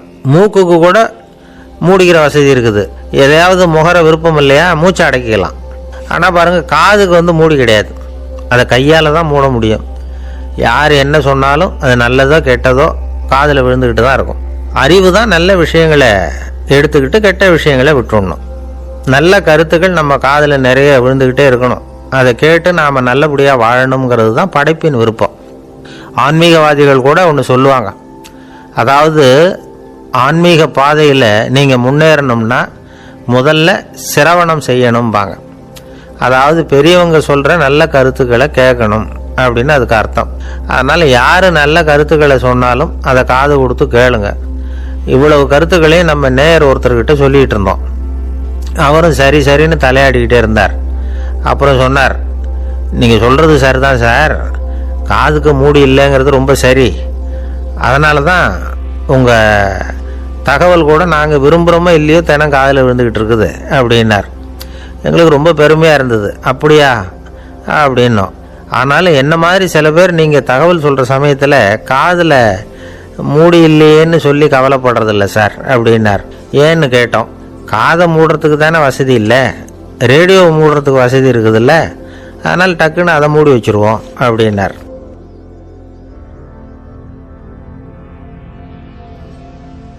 சில பேரை இப்படி சொல்கிறது உண்டு. அடுத்தவங்களை அனுசரித்து நடந்துக்க தெரியல, அவன் என்ன சார் மனுஷன் அப்படிம்பாங்க. சக மனிதர்களோடு எப்படி பழகிறது அப்படின்னு தெரியாதனாலேயே பல பேர் இன்னைக்கு சங்கடப்பட்டுக்கிட்டு இருக்கிறாங்க. வசதி வாய்ப்பெல்லாம் சரியாக இருக்கும், ஆனால் வாழ்க்கை சரியாக இருக்காது. இன்னொருத்தர்கிட்ட எப்படி பேசுறது பழகிறதுங்கிறது தெரியாதனால தான் இந்த அவஸ்தை. சரி, இந்த அவஸ்தை இல்லாமல் வாழறது எப்படி? இதுக்கு அனுபவசாலிகள் சில வழிமுறைகளை சொல்கிறாங்க. அதெல்லாம் என்னென்னங்கிறத இப்போ தெரிஞ்சுக்குவோம். முதல்ல நம்ம நாக்கு நம்ம கண்ட்ரோலில் இருக்கணும். வார்த்தைகளை கொட்டிவிட்டு அதுக்கப்புறம் அள்ள முடியாமல் கடந்து கஷ்டப்படக்கூடாது. எப்படி பேசுகிறோங்கிறதும் முக்கியம், பேசுகிறப்ப எப்படி முகத்தை வச்சிருக்கிறோங்கிறதும் முக்கியம். அன்பாக பேசினாலும் நல்லா இருக்கும். அப்படி பேசுகிறப்ப ஆதரவாக அவர் தோள் மேலே ஒரு கையை போட்டுக்கிட்டு பேசினா இன்னமும் நல்லா இருக்கும். ரெண்டாவது விஷயம், இன்னொருத்தர்கிட்ட பேசுகிறப்ப வாக்குறுதிகளை அள்ளி வீசக்கூடாது. கொடுக்குற வாக்குறுதி குறைச்சலாக இருக்கணும். அப்படி கொடுத்த வாக்குறுதியை கண்டிப்பாக நிறைவேற்றணும். நாம் ஒருத்தரை பாராட்டுறோம் அல்லது அவரை பற்றி அபிப்பிராயம் சொல்கிறோம்னா அது ஆக்கப்பூர்வமாக இருக்கணும். நம்ம பாராட்டு அல்லது விமர்சனம் அடுத்தவருடைய முன்னேற்றத்துக்கு உதவுறது மாதிரி இருக்கணும். நாம் சொல்கிறத கேட்டுட்டு அவன் தலையில் கையை வச்சுட்டு உட்காந்துடக்கூடாது. எப்பவும் உற்சாகமாக இருக்கணும், முகம் மலர்ச்சியாக இருக்கணும். மனுஷன் இருந்தால் வருத்தம், கவலை, ஏமாற்றம் எல்லாம் இருக்க தான் செய்யும். அதெல்லாம் மனசில் இருக்கட்டும். அந்த வருத்தமும் கவலையும் ஏமாற்றமும் சேர்ந்துக்கிட்டு நம்ம முகத்தில் இருக்கிற மலர்ச்சியை மூடி மறைக்கிறதுக்கு நாம் இடம் கொடுத்துடக்கூடாது. எந்த விஷயத்தை பற்றி யாருக்கிட்ட பேசினாலும் வெளிப்படையாக பேசணும், திறந்த மனசோட பேசணும். மூடி மறைச்சி முன்னு மூங்கிக்கிட்டு இருக்கக்கூடாது. இன்னொருத்தர்கிட்ட பேசுகிறப்போ விவாதம் பண்ணுங்க, அது தப்பு இல்லை. ஆனால் வாதாடிக்கிட்டு இருக்கக்கூடாது. அதாவது என்ன சொல்கிறாங்கன்னா, டிஸ்கஸ் பண்ணலாம், ஆர்கியூ பண்ணக்கூடாதான். நம்மக்கிட்ட இருக்கிற நல்ல குணங்களை நாம் எடுத்து சொல்லிகிட்டு இருக்கக்கூடாது. அந்த நல்ல குணங்களே நம்மளை பற்றி எடுத்து சொல்லணும், அது மாதிரி நடந்துக்கணும். அதே மாதிரி அடுத்தவங்க கிட்ட உள்ள கெட்ட குணங்களை பற்றி அவசியம் இல்லாமல் நாம் பேச வேண்டியதில்லை. உங்களை பற்றி யாராவது தப்பாக பேசுகிறாங்களா, அப்படி அவங்க பேசுகிறதுல உண்மை இல்லையா அப்படின்னா அதை நீங்கள் பொருட்படுத்த வேண்டியதில்லை, விட்டுடலாம். அது தானாக போயிடும். ஒரு 4-5 பேரோட பேசிக்கிட்டு இருந்தீங்கன்னா எல்லாருக்கும் முக்கியத்துவம் கொடுங்க, யாரையும் அலட்சியப்படுத்தாதீங்க. தமாஷா பேசலாம், ஆனால் அவங்க தமாஷ் அடுத்தவங்களை கேலி பண்ணுறதா இருக்கக்கூடாது. நமக்கு கிடைக்க வேண்டியது கிடைக்கலையே அப்படிங்கிற தவிப்பு நம்மக்கிட்ட இருக்கக்கூடாது, அது தேவையில்லை. உங்கள் செயல்பாடுகள் தெளிவாக இருக்கட்டும், பாராட்டு தானாக அவங்கள தேடிட்டு வரும். இன்னொரு மனுஷனுடைய மனசில் கௌரவமான ஒரு இடத்த பிடிக்கணும்னா நாம் இந்த குணத்தையெல்லாம் நம்மக்கிட்ட வளர்த்துக்கணும். இதெல்லாம் அனுபவசாலிகள் சொல்லியிருக்கிற குறிப்புகள். இந்த குறிப்புகளை சரியாக புரிஞ்சுக்கணும், அது முக்கியம். தப்பாக புரிஞ்சுக்கிட்டா என்ன ஆகும் தெரியுமா? இதை கேளுங்க. ஒருத்தர் வந்தார், சார் அடுத்தவங்க தோள் மேலே கையை போட்டுக்கிட்டு அன்பாக பேசணும்னு சொன்னீங்க, அப்படி தான் பேசினேன். அவர் முதுகை கூட தட்டி கொடுத்தேன், என் வேலை போயிட்டுது சார், வீட்டுக்கு அனுப்பிச்சிட்டாங்க அப்படின்னார்.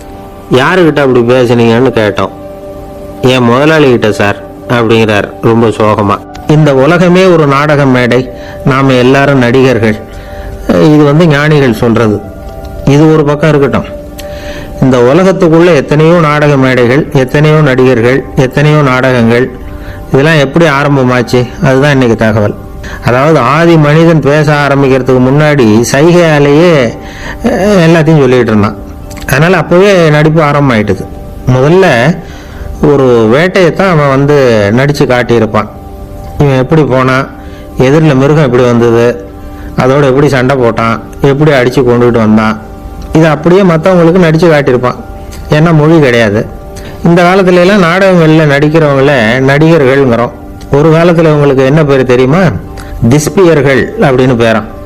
இதுக்கு காரணம் உண்டு. அதாவது 2000 வருஷத்துக்கு முன்னாடி கிரீஸ் நாட்டில் திசிபியஸ் அப்படின்னு ஒரு ஆள் இருந்தான். அவன் ஒரு பெரிய நாடக கலைஞன். அவன் சில இளைஞர்களை சேர்த்துக்கிட்டான், பயிற்சி கொடுத்தான், நாடக குழுவை உருவாக்கினான். நடிகர்களையும் நாடகத்துக்கு தேவையான பொருள்களையும் ஏற்றிக்கிட்டு போகிறதுக்கு ஒரு வண்டியையும் தயார் பண்ணான். அந்த வண்டியிலேயே அவன் கிரேக்க நாடு பூராவும் சுற்றினான். ஊர் ஊராக நாடகம் போட்டான். ஒரு ஊருக்கு போனதும் அங்கே நாடகம் நடத்த தியேட்டர் இருக்கா அப்படிங்கலாம் பார்க்கறது இல்லை அவன். ஏன்னா அப்போலாம் தியேட்டர்னா என்னென்னு தெரியாது. நாடகம்னா அது ஒரு மூடிய கொட்டைக்குள்ளே தான் நடத்தணுங்கிறது அப்போ யாருக்குமே தோணலை. இந்த வண்டி போகும், அதுவே ஒரு பகுதி அப்படியே ஒரு மேடை மாதிரி விரிச்சிக்கும். அதில் ஏறி நின்றுக்கிட்டு நாடகத்தை நடித்து காட்டுவாங்களாம். மக்கள்லாம் எதிரில் தரையில் உட்காந்து அதை பார்த்துக்கிட்டு இருக்கிறது. உலகத்தின் முதல் நடமாடும் தியேட்டர் இதுதானா. இந்த திசைபிஎஸ் தான் முதலாக உலகத்தில் நாடகம்ங்கிற பொழுதுபோக்கை நடத்தி காட்டினவன் அப்படின்னு சொல்கிறாங்க. அவன் சொந்தமாக நாடகம் எழுதுனா, நடித்தான், நாடகத்தை இயக்கினான். அதனால தான் அவனை first man of the theatre அப்படின்னு சொல்லுவாங்க. அவன் தான் நாடக மேடையின் முன்னோடி. கிரேக்கர் காலத்திலேயே நாடக ஆசிரியர்கள், நடிகர்கள், ரசிகர்கள் இவங்கெல்லாம் உருவாயிட்டாங்களாம். நாடகத்தின் சரித்திரத்தில் இந்த 3 பிரிவும் ரொம்ப முக்கியம். அதாவது கிரேக்க தியேட்டர்கள்லாம் திறந்த வெளி மேடைகள் தான். பெரும்பாலும் மலைச்சரிவுகள், அதுவே படிப்படியாக பண்ணியிருப்பாங்க. கீழே அரைவட்ட வடிவில் மேடை, அதுக்கு ஆர்கெஸ்ட்ரான்னு பேர். பிற்காலத்தில் இதில் உட்காந்து இசைக்குழுவினர் வாய்ச்சதுனால இசைக்குழுவுக்கே ஆர்கெஸ்ட்ராங்கிற பேர் வந்துட்டுது. இப்போ கிரேக்க தியேட்டர்களில் ஒன்று, அதோட காலம் கிமு 340. அதை இன்னமும் பாதுகாத்து வச்சிருக்கிறாங்களாம். எபிடாரஸ் அப்படிங்கிற இடத்துல அது இருக்குதான். இன்னமும் அந்த தியேட்டரை பயன்படுத்திக்கிட்டு வர்றாங்களாம். சிறந்த கிரேக்க நாடகங்கள்லாம் அங்கே நடிக்கிறாங்களாம். ஆரம்ப காலத்திலேயே கட்டணம் கிடையாது. அப்புறம் பின்னாடி தான் நுழைவு கட்டணம்லாம் அப்படியே வந்துட்டு தான். நடிகர்கள் பளபளப்பான ஆடைகள் உடுத்தியிருப்பாங்களாம். இந்த குதிகால் உயர்ந்த காலணிகள் போட்டிருப்பாங்களாம். இதெல்லாம் பழைய குறிப்புகள். பல விதமான உருவங்களில் மாஸ்க் அப்படின்னு சொல்லப்படுற முகமூடி. அதனால ஒரே நடிகர் பல வேடங்களில் நடிக்கிறது உண்டான். ஆரம்பத்தில் பெண் நடிகர்கள் கிடையாது, எல்லாம் ஆண் நடிகர்கள் தான். ரோமானியர்கள் தான் முதல் நிரந்தர நாடக மேடையை கட்டினவங்க. அதுதான் முதல் தியேட்டர். கிமு 1048 காலகட்டத்தில் பாம்பிங்கிற நகரத்தில் அதை கட்டியிருக்கிறாங்களாம். கிரேக்க ரோமானிய தியேட்டர்களின் அடிப்படையிலேயே இந்த இத்தாலிய வடிவமைப்பாளர்கள் இந்த குதிரை லாட வடிவில் ஒரு ஆடிட்டோரியத்தை உருவாக்கினாங்களாம். இப்படி அதை பற்றி நிறைய தகவல் இருக்குது. 1576 லண்டனில் இந்த பின்ஸ்பர்ரி, அப்புறம் இந்த பில்ட்ஸில், அப்புறம் ஜேம்ஸ் இப்படிங்கிற ஒரு முயற்சியால் தான் இங்கிலாந்தில் முதல் தியேட்டர் உருவாச்சான். அப்படி ஒருத்தர் இருந்தாராம்.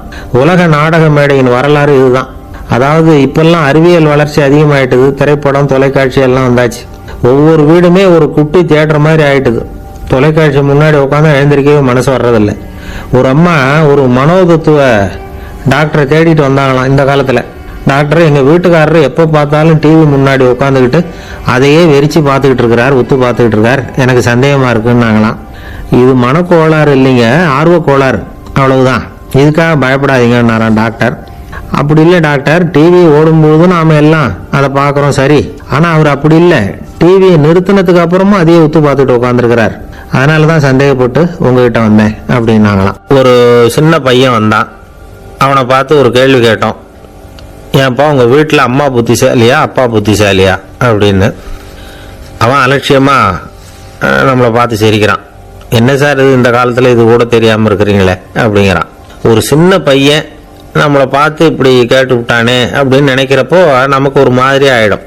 அதுக்கப்புறம்தான் இந்த தாத்தா பாட்டிலாம் சொல்கிற ஒரு கதை ஞாபகத்துக்கு வந்தது.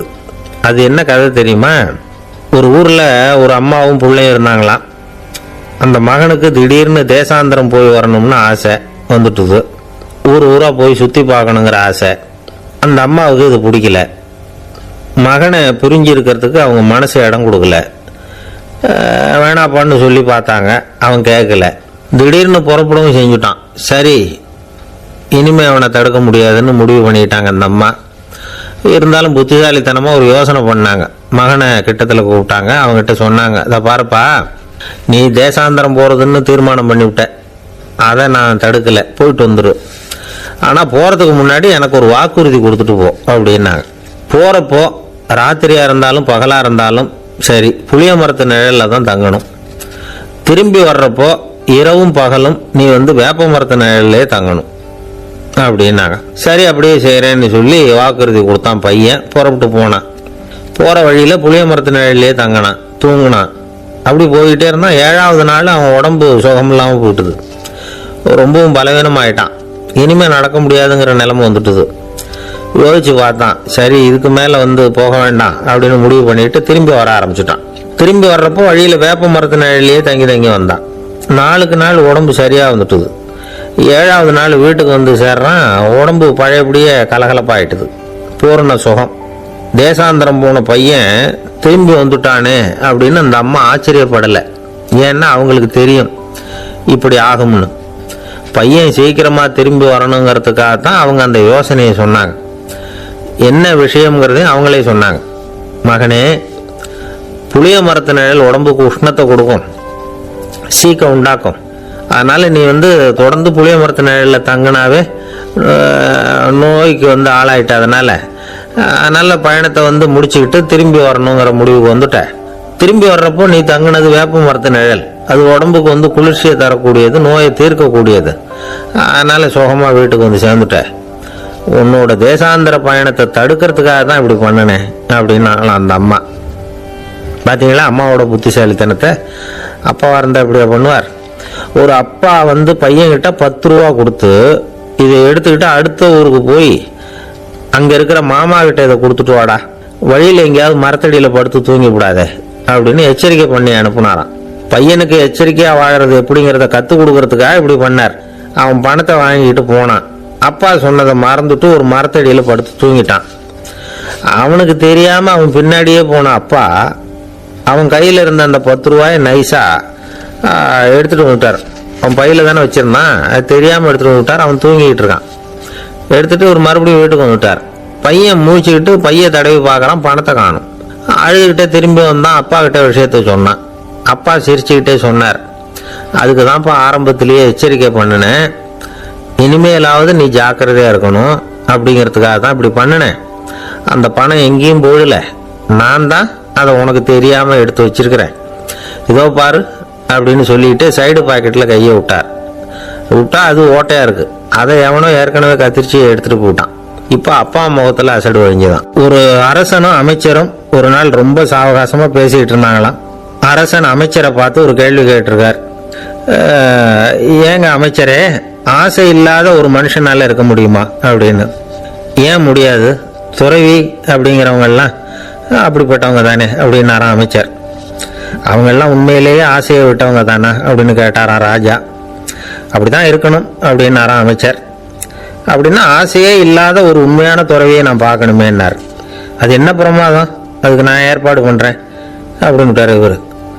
சொல்லிவிட்டு உடனே புறப்பட்டு போனார். அங்கே தேடினார். அப்புறம் தான் அவருக்கு புரிஞ்சுது உண்மை துறவியை கண்டுபிடிக்கிறது எவ்வளவு கஷ்டமான காரியம்னு. இருந்தாலும் ராஜா கிட்ட சொல்லியாச்சே உண்மை துறவியை காட்டுறேன்னு. இப்போ என்ன பண்ணுறது? ராஜா கிட்ட சொன்னபடி நடக்கலைன்னா அவருக்கு கோபம் வந்துடும். அமைச்சர் ஒரு யோசனை பண்ணார்.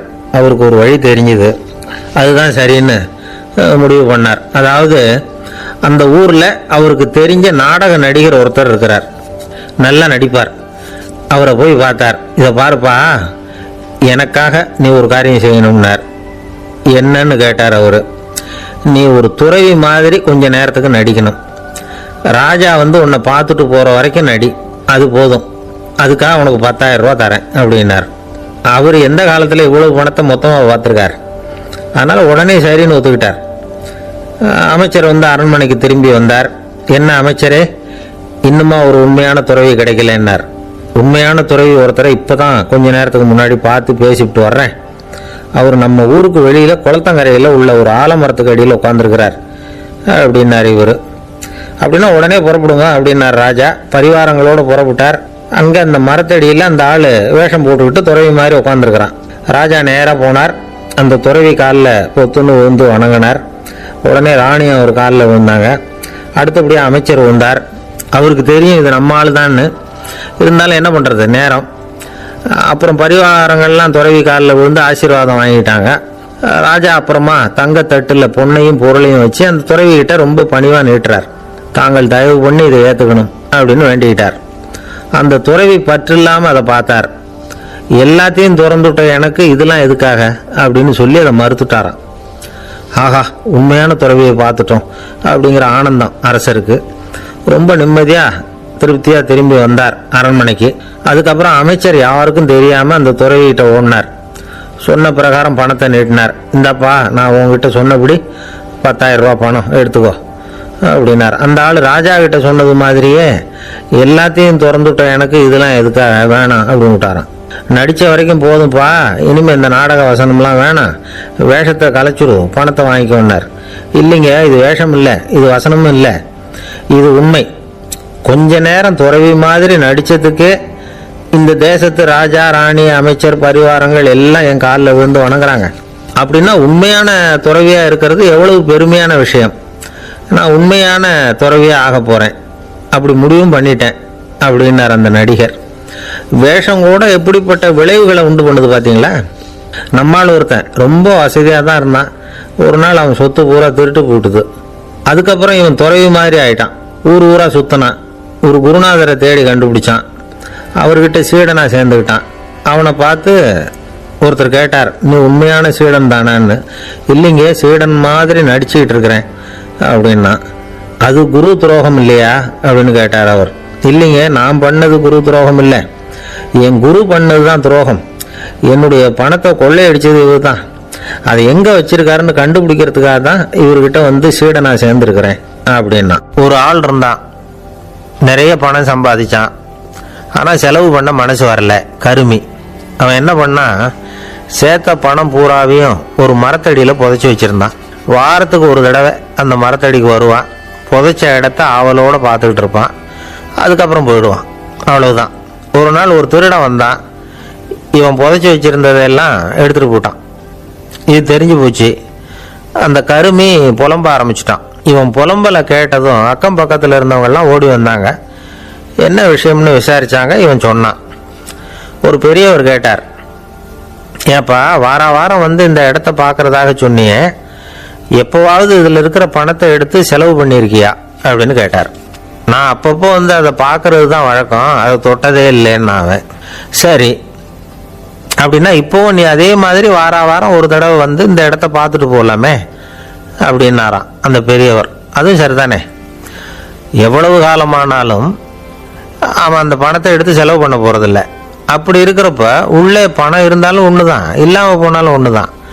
இதிலிருந்து என்ன புரியுதுன்னா, ஒருத்தர்கிட்ட இருக்கிற பணத்தை கொண்டு அவர் பணக்காரரா ஏழையா அப்படின்னு முடிவு செய்கிறது சரியில்லை. அந்த செல்வத்தை அனுபவிக்கிற திறன், பயன்படுத்துகிற திறன், அதை வச்சு தான் அவர் ஏழையா பணக்காரரா அப்படிங்கிறத நிர்ணயம் பண்ணணும். அதுதான் சரி. செலவு பண்ண தெரியாதவன் சேகரம் பண்ணிகிட்டே இருக்கிறதுனால என்ன பிரயோஜனம்? தலைமுடியே இல்லாதவன் தாராளமாக சீப்புகளை வாங்கி சேகரம் பண்ணுறது மாதிரி தானே இது. சில சமயம் செலவு பண்ண நாம் தயாராக இருந்தால் கூட அந்த செல்வம் நமக்கு பயன்படுறதில்லை. அரேபியாவில் ஒரு நகை வியாபாரி விலை உயர்ந்த முத்துக்களை எல்லாம் அவர் வச்சு வியாபாரம் பண்ணிகிட்டு இருந்தார். அவர் ஒரு சமயம் ஒரு பாலைவனம் வழியாக போயிட்டு இருக்கிறார் ஒட்டகத்தில். அப்போ திடீர்னு கடுமையான புயல் வீச ஆரம்பிச்சுட்டுது. திசை தவறி இவர் எங்கேயோ வந்துட்டார். கூட வந்தவங்களையும் காணலை, எங்கே போனாங்களோ தெரியல. இவர் ரொம்ப பயந்து போய் அங்கே எங்கேயுமா அலைஞ்சு திரியிறார். வழியே தெரியல, பசி கடுமையாயிட்டுது. ஒட்டகத்து முதுகில் ஒரு மூட்டை இருந்தது, அதை பிரித்து பார்த்தார். உள்ளே ஏதாவது இருக்கான்னு தேடி பார்க்குறார். அது வரைக்கும் கண்ணில் தட்டுப்படாத அபூர்வமான ஒரு பை கண்ணில் பட்டுது. ஆஹா, அதில் ஏதாவது சாப்பிட்றதுக்கு இருக்கும் அப்படின்னு நினச்சி ஆவலாக அதை பிரித்து பார்க்குறார். அந்த பையில் விலை உயர்ந்த முத்துக்கள் நிறைய இருந்துதான். அப்போ தான் அவர் நினச்சாராம், விலை உயர்ந்த முத்துக்கள் கூட சாப்பிட்றதுக்கு உணவாக முடியாது அப்படிங்கிறத புரிஞ்சுக்கிட்டாராம். எந்த நேரத்தில் எது நமக்கு தேவையோ அது நமக்கு தாராளமாக கிடைக்கணும். அப்படி அது கிடைக்கிறதுக்கு நம்மக்கிட்ட இருக்கிற செல்வம் பயன்படணும். அது நமக்கும் பயன்படலாம், நம்ம மூலமாக அடுத்தவங்களுக்கும் பயன்படலாம். அதுதான் செல்வத்தின் பயன். ஒரு மரத்தடியில் ஒருத்தன் உட்காந்து அழுதுகிட்டு இருந்தான். அந்த பக்கமாக வந்த இன்னொருத்தன் ஏப்பா அழுதுகிட்டு இருக்கிறேன்னு கேட்டான். இந்த இடத்துல தான் பூமிக்கு அடியில் பணம் இருக்குது, புதைச்ச இடம் தெரியல, அதான் அழறேன் அப்படின்னா. நல்லா ஞாபகப்படுத்தி பாரு, எந்த இடத்துல புதைச்ச அப்படின்னு கேட்டான் இவன். அது எப்படி எனக்கு தெரியும், புதைச்சி வச்சிருக்கிறவன் நான் இல்லையே, எங்கள் எழுத்த வீட்டுக்காரன் அப்படின்னானா இவன். அந்த ஆள் என்னை கண்ணா பண்ணான்னு திட்டிவிட்டான் சார், அதை நினச்சா எனக்கு ரொம்ப வருத்தமாக இருக்குது அப்படின்னு சொல்லி கவலைப்பட்டார் ஒருத்தர். இதில் கவலைப்படுறதுக்கு என்ன இருக்குது அப்படின்னார் ஒரு பெரியவர். அவர் ஒரு மகான். என்ன சார் இப்படி சொல்கிறீங்க, ஒருத்தர் நம்ம பார்த்து திட்டுனா வருத்தமாக இருக்காதா அப்படின்னார். அது எப்படி வருத்தமாக இருக்கும், திட்டுறதுங்கிறது என்ன, அது வெறும் சத்தம் தானே அப்படின்னார் அந்த பெரியவர். நம்ம ஆளுக்கு தலையை பிச்சுக்கலாம் போல இருந்தது. இருக்காத அப்படின்னா நமக்கு அப்படி தானே தோணுது. அந்த பெரியவர் சொல்கிறது ரொம்ப பெரிய விஷயம். அதை நாம் புரிஞ்சிக்க முயற்சி பண்ணலாம்னா நடைமுறை வாழ்க்கைக்கு அது ஒத்து வர்றது மாதிரி தெரிய மாட்டேங்குது. இருந்தாலும் அந்த பெரியவர் அதுக்கு என்னதான் விளக்கம் கொடுக்குறாருன்னு பார்ப்போமே. ஒரு ரயில் போயிட்டுருக்கு, அதில் ஒரு சாது போயிட்டுருக்கார். அந்த ரயில் அவர் ஹரித்வாரம் போயிட்டுருக்கார். அவர் ரயிலில் ஏகப்பட்ட கூட்டம். நம்ம ஊர் ரயில் கேட்க வேணும், டிக்கெட் வாங்கிட்டு கொஞ்சம் பேர், வாங்காத கொஞ்சம் பேர். அது என்னத்துக்கு அனாவசியமாக டிக்கெட் அப்படிங்கிற நினைப்பில் பாதி பேர். இந்த கூட்டத்துக்கு மத்தியில் அந்த சாதுவும் போயிட்டு இருக்கிறார். உட்கார்றதுக்காக இருந்த இடத்துல ஒரு ஆள் படுத்துருக்கிறான். கொஞ்சம் முரட்டு ஆசாமி. அவன் காலு பக்கத்தில் கொஞ்சோண்டு இடம் பாக்கி இருந்தது. அந்த இடத்துல இந்த சாது உட்காந்துருந்தார். மெதுவாக உட்காந்துக்கிட்டார் போய். ஆனால் அந்த ஆள் ராத்திரி பூரா இவரை காலால் உதச்சிக்கிட்டே இருக்கிறான். அது இவருக்கு ரொம்ப அவமானமாக பட்டுது. அதனால் துக்கம் ஏற்பட்டது. இருந்தாலும் அதை ஒரு மாதிரியாக சகிச்சுக்கிட்டே இவர் வந்து சேர்ந்தார். பொழுது விடிஞ்சது. அந்த சாது ஹரித்வார் வந்து சேர்ந்தார். அங்கே ஒரு பெரிய ஞானியை சந்தித்தார். ராத்திரி ரயிலில் அந்த ஆள் உதைச்சதையும் அதனால் தனக்கு ஏற்பட்ட துக்கத்தையும் இந்த சாது அந்த ஞானிகிட்ட சொன்னார். சொல்லிவிட்டு, ஏன் சுவாமி, எனக்கு துக்கம் ஏற்பட்டதே அது தப்பா அப்படின்னு கேட்டார். தவறு தான் அந்த ஞானி. உனக்கு இன்னமும் தேக அபிமானம் போகலைங்கிறது தான் அது காட்டுது. அஷ்டாவக்கரர் என்ன சொல்றார் தெரியுமா? உண்மையான ஞானி யாராவது தன்னை வந்தனை செய்தால் அதற்காக சந்தோஷப்பட மாட்டார், யாராவது நிந்தனை செய்தால் அதற்காக வருத்தப்பட மாட்டார் அப்படின்னு சொல்றார். நிந்தனைங்கிறது ஒரு ஒலி தான். தேகாபிமானம் இருக்கிற வரைக்கும் இந்த ஒலி நம்மளை வேதனைப்படுத்தும்.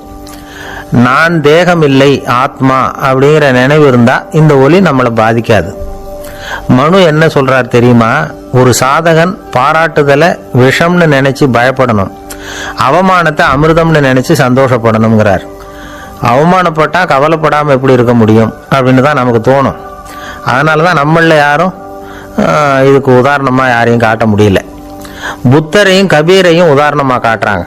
அவங்களுக்கெல்லாம் அவமானம் ஏற்பட்டப்போ கவலையே படலையாம். புத்தரை அவமானப்படுத்தணுங்கிறதுக்காக கௌசாம்பி ராணி ஒரு இளம் பெண்ணை கொலை பண்ணி சடலத்தை புத்தர் குடிசைக்கு முன்னாடி போட சொன்னார். போட்டாங்க. புத்தர் தான் அந்த பொண்ணை கெடுத்து கொலை பண்ணி விட்டாருன்னு எல்லாரும் நினைச்சாங்க. ஆனா புத்தர் இதை பத்தி கவலையே படல. அப்புறமா உண்மை தெரிஞ்சதும் புத்தர் புகழ் இன்னும் அதிகமாயிட்டுது. ஒரு பெரிய சபையில ஒரு மோசமான பொண்ணு நுழைஞ்சு தனக்கும் கபீருக்கும் சம்பந்தம் உண்டுன்னு சொன்னா கபீர் கவலைப்படல. அவங்க மாதிரியெல்லாம் நாமளும் இருக்க கத்துக்கணும். நிந்தனை, அபகீர்த்தி, அவமானம் எல்லாம் ஆண்டவன் கொடுக்கிற பிரசாதம்னு நினைக்கணும் அப்படின்னு சொல்றார் அந்த ஞானி. இதை கேட்ட இந்த காலத்து ஆசாமி ஒருத்தர், நான் கூட அப்படிதான் சார், யாராவது அவமானப்படுத்தினா கவலைப்பட மாட்டேன். நேற்று கூட ஒருத்தர் என்ன பலார்னு அரைஞ்சுட்டார், நான் கொஞ்சம் கூட கவலைப்படலை, பேசாமல் வந்துட்டேன்னார். ஏன் அப்படி வந்துட்டீங்க அப்படின்னு. அவர் அரைஞ்சதுலேயும் ஒரு அர்த்தம் இருந்தது, அதனால தான் அப்படி வந்துட்டேன்னார். ஏன் அரைஞ்சாருன்னு கேட்டேன். 10 வருஷத்துக்கு முன்னாடி 15 ரூபா அவர்கிட்ட கடன் வாங்கினேன், அதை கேட்டு கேட்டு பார்த்துட்டு கடைசியாக தான் அரைஞ்சார் அப்படின்னார். ஆண்டவனுடைய பிரசாதம் இவருக்கு அடிக்கடி கிடைக்கும் போல இருக்கு. ஒரு பல்கலைக்கழகம், அங்கே ஒரு இலக்கிய பேராசிரியர், அவர் பாடம் நடத்திக்கிட்டு இருந்தார். ராபர்ட் ப்ரௌனிங் எழுதிய கவிதைகளை பற்றி சொல்லிட்டு இருக்கிறார். மாணவர்களும் ரொம்ப அக்கறையாக அதை கேட்டுக்கிட்டு இருக்கிறாங்க. ஒரு குறிப்பிட்ட கவிதையை பற்றி சொல்லும்போது அந்த பேராசிரியருக்கே ஒரு சந்தேகம். அதாவது அந்த கவிதையின் சரியான அர்த்தம் என்னங்கிறதுல சந்தேகம். பேராசிரியர் யோசனை பண்ணார். அந்த கவிதையை முழுசா புரிஞ்சுக்க முடியல. அதனால மாணவர்களை பார்த்து சொன்னார், மாணவர்களே, ஒரு நாள் பொறுத்துங்க, இந்த கவிதையை எழுதின கவிஞர் எங்க வீட்டுக்கு பக்கத்துல தான் இருக்கிறார். இன்னைக்கு சாயந்தரம் நான் அவரை நேரிலேயே போய் பார்க்கறேன். பார்த்து இதுக்கு என்னங்க அர்த்தம்னு கேட்டுட்டு வந்துடுறேன். அதுக்கப்புறம் உங்ககிட்ட சொல்றேன் அப்படின்னாராம். அன்னைக்கு சாயந்தரமே அந்த பேராசிரியர் கவிஞரை தேடிட்டு போயிட்டார். கவிஞர் அவங்க வீட்டில் அவர் பாட்டு உட்காந்துருந்தாராம். இவர் போய் அவர் முன்னாடி உட்காந்தார். அப்புறம் கேட்டார், ஐயா, அந்த கவிதையின் முழு பொருள் என்னன்னு தெரிஞ்சுட்டு போறதுக்காக வந்திருக்கிறேன் அப்படின்னாராம். எந்த கவிதை அப்படின்னாராம் அவரு. இவர் அந்த கவிதையை சொல்லியிருக்கார். கவிஞர் கொஞ்சம் யோசனை பண்ணிவிட்டு அப்புறம் சொன்னாராம், பேராசிரியரே, நீங்க கொஞ்சம் தாமதமா வந்துட்டீங்கன்னாராம். இவருக்கு ஒன்றும் புரியல. நீங்க என்ன சொல்றீங்க? நான் தாமதமா வந்துட்டேன்னா? நீங்க தான் உயிரோடு இருக்கிறீங்களே, அப்படி இருக்கும்போது நான் தாமதமா வந்துட்டேன்னா அது எப்படி அப்படின்னு இவர் குழம்பி இருக்கிறார். இப்ப கவிஞர் சொன்னாராம், ஐயா, நான் உயிரோடு இருக்கிறேன்னா இல்லையாங்கிறது முக்கியம் இல்லை. நான் அந்த கவிதை வரிகளை எழுதினப்போ 2 பேருக்கு அதோட அர்த்தம் தெரிஞ்சிருந்தது.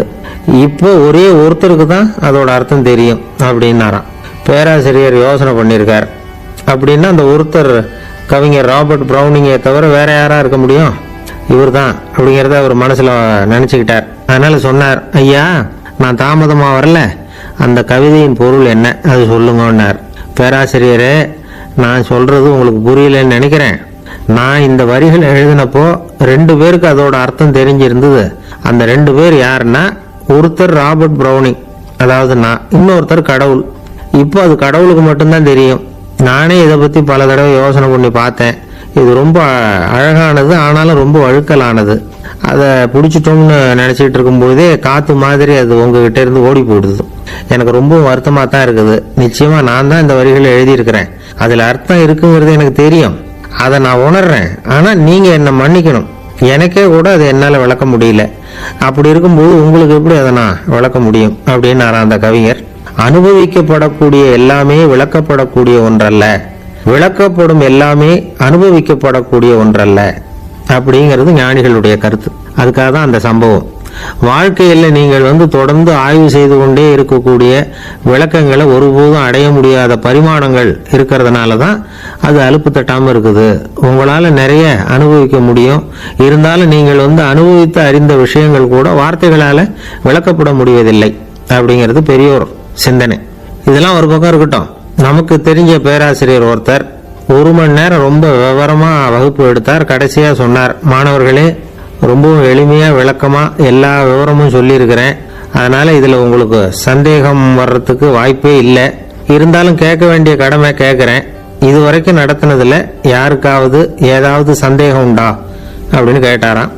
எனக்கு ஒரே ஒரு சந்தேகம் தான் சார் அப்படின்னு எழுந்திரிச்சு நிக்கிறான் ஒருத்தன். என்னன்னு கேட்டாராம். இதுவரைக்கும் நீங்க என்ன பாடம் சார் நடத்துனீங்க அப்படின்னானா அவன். அம்மாக்காரங்களுக்கு அடிக்கடி ஏற்படுற கவலை ஒன்று உண்டு. அதாவது குழந்தை சரியா சாப்பிட மாட்டேங்குதே அப்படிங்கிற கவலை. இவங்கெல்லாம் ஒரு விஷயத்த நல்லா புரிஞ்சுக்கணும். குழந்தைகள்ங்கிறவங்க பெரியவங்க மாதிரி இல்லை. அவங்க கடிகாரத்தில் மணியை பார்த்துட்டு சாப்பிட்றதுக்கு உட்கார்ற ரகம் கிடையாது. பசிச்சா சாப்பிடுவாங்க, இல்லைன்னா விளையாடுவாங்க அல்லது தூங்குவாங்க. அது புரியாம அவங்கள கட்டாயப்படுத்தி அல்லது மிரட்டி சாப்பிட வைக்கிறது ரொம்ப தப்பு. ஒரு 8 மாச குழந்தைக்கு 3 மணி நேரத்துக்கு ஒரு தடவை பசிக்கும்.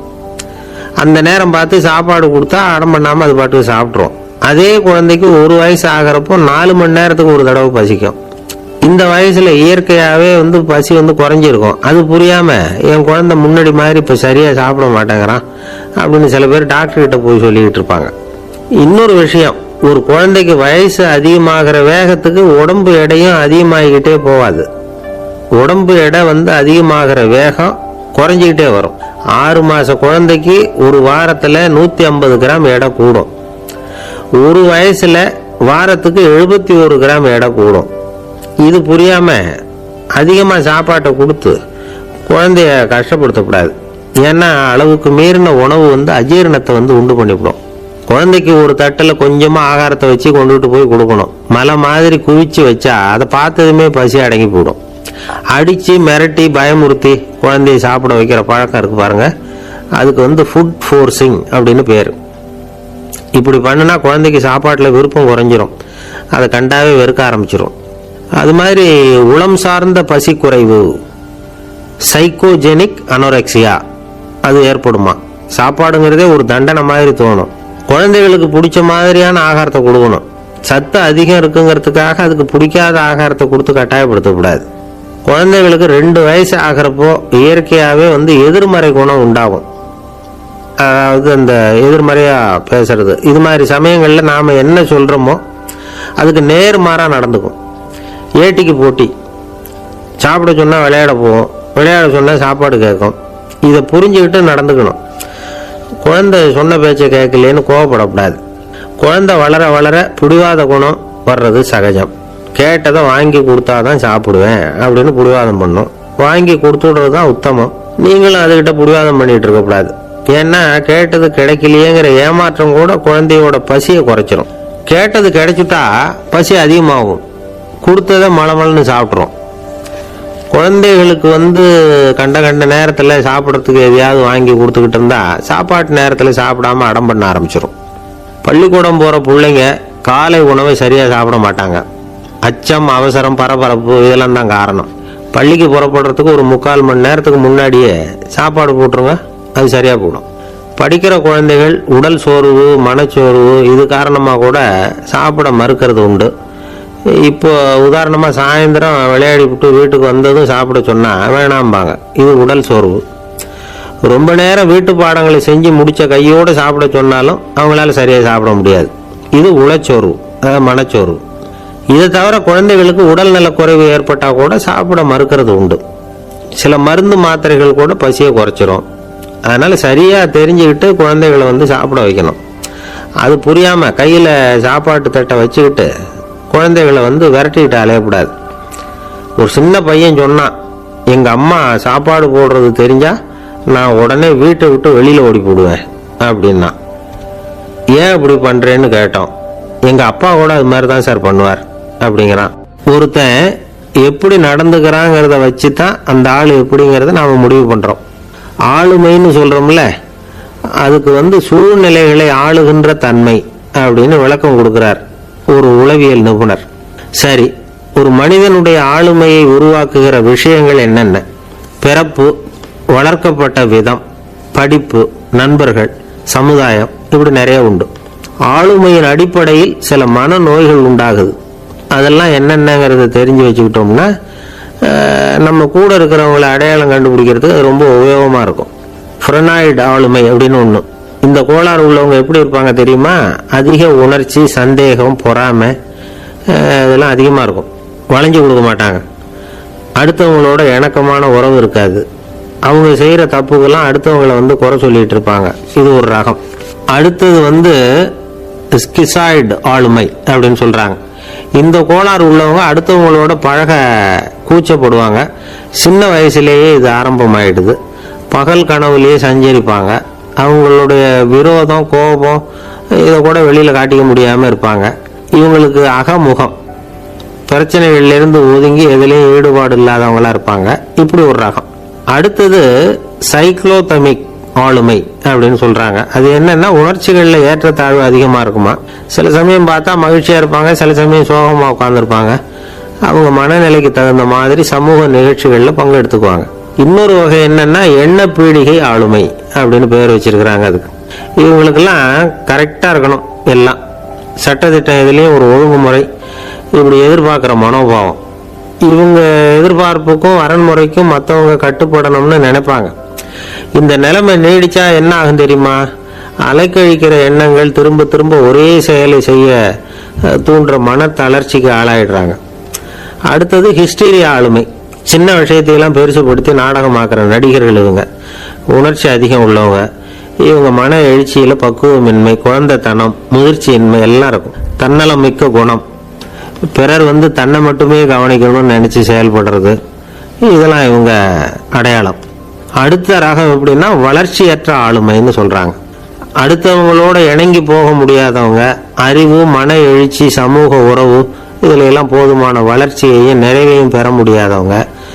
இவங்களால வாழ்க்கையில் முன்னேற முடியாது. பிச்சைக்காரங்க, குற்றவாளிகள், இவங்க கிட்டெல்லாம் இது மாதிரியான ஆளுமை அதிகமாக இருக்குமா. அடுத்தது என்னென்னா, சோர்வுடைய ஆளுமை. எதுலேயும் உற்சாகம் இல்லாமல் சோர்ந்து போயிருப்பாங்க. அதுக்கெல்லாம் நமக்கு வலிமை இல்லைப்பா அப்படின்னு சொல்லிட்டு இருப்பாங்க. சின்ன விஷயங்களுக்கெல்லாம் அதிர்ச்சி அடையிறது. வாழ்வின் சுவையை அனுபவிக்க முடியாதவங்க. இன்னொரு ரகம், இது கொதித்தெழும் ஆளுமைங்கிறாங்க. எதுக்கு எடுத்தாலும் ஆத்திரம், குரோதம், வன் செயல் இதுலாம் ஈடுபாடு, இப்படி உள்ளவங்க. நத்தை வகை ஆளுமை அப்படின்னு ஒன்று. அடுத்தவங்க மேலே விரோதம் இருக்கும், அடிக்கணுங்கிற எண்ணம் இருக்கும். ஆனால் அதை அப்படியே வெளியில் காட்டாமல் அதே சமயம் அமைதியான முறையில் வெறுப்பை வெளிக்காட்டுற ரகம். இவங்கெல்லாம் பேசாமல் கம்முன்னு இருந்துக்கிட்டே நினைச்சதை நிறைவேற்றிக்கிடுவாங்க. முன்ஜாக்கிரதை ஆளுமை அப்படின்னு ஒரு ரகமா. பாதுகாப்பின்மை, சந்தேகம், முழுமையின்மை, அறவேக்காட்டுத்தனம் இந்த மனப்போக்கு அதிகமாக இருக்கிறதுனால அகம்பாவம், புடிவாதம், எச்சரிக்கை எல்லாம் அளவுக்கு மீறி இருக்கும். இதுவரைக்கும் நாம் பேசிக்கிட்டு இருந்த ஆளுமை பண்புகள் அளவுக்கு அதிகமாக போயிட்டுதுன்னா ஆளுமை கோளாறுகள் ஏற்படும். அதன் அடிப்படையில் மனவியாதிகள் வருமா. அதனால இணக்கமான, எல்லாரும் விரும்புகிற இயல்பான ஆளுமையை பெறுவதற்கு நாம் முயற்சி செய்யணும் அப்படிங்கிறது மனோதத்துவ நிபுணர்களுடைய ஆலோசனை. ஒருத்தர் ஒரு மனோதத்துவ டாக்டரை தேடிட்டு வந்தாராம். டாக்டர், எனக்கு மனசில் ஏதோ வியாதி, ஆளுமை கோளாறு, அதாவது எனக்கு சீக்கிரமாக செத்து போனால் தேவையில்லைன்னு தோணுது அப்படின்னாராம். உடனே அந்த டாக்டர், சரி அப்படின்னா இங்கேயே இருங்க, நான் வைத்தியம் பார்க்குறேன் அப்படின்னாராம். ஆஃபீஸ் முடிஞ்சு வீட்டுக்கு போகிற சமயத்தில் ஒருத்தர் கடைக்கு போய் ஸ்வீட் வாங்கினார். சரி, வீட்டுக்கு பிள்ளைங்களுக்கு தான் வாங்கிட்டு போகிறார் அப்படின்னு மற்றவங்க நினச்சாங்க.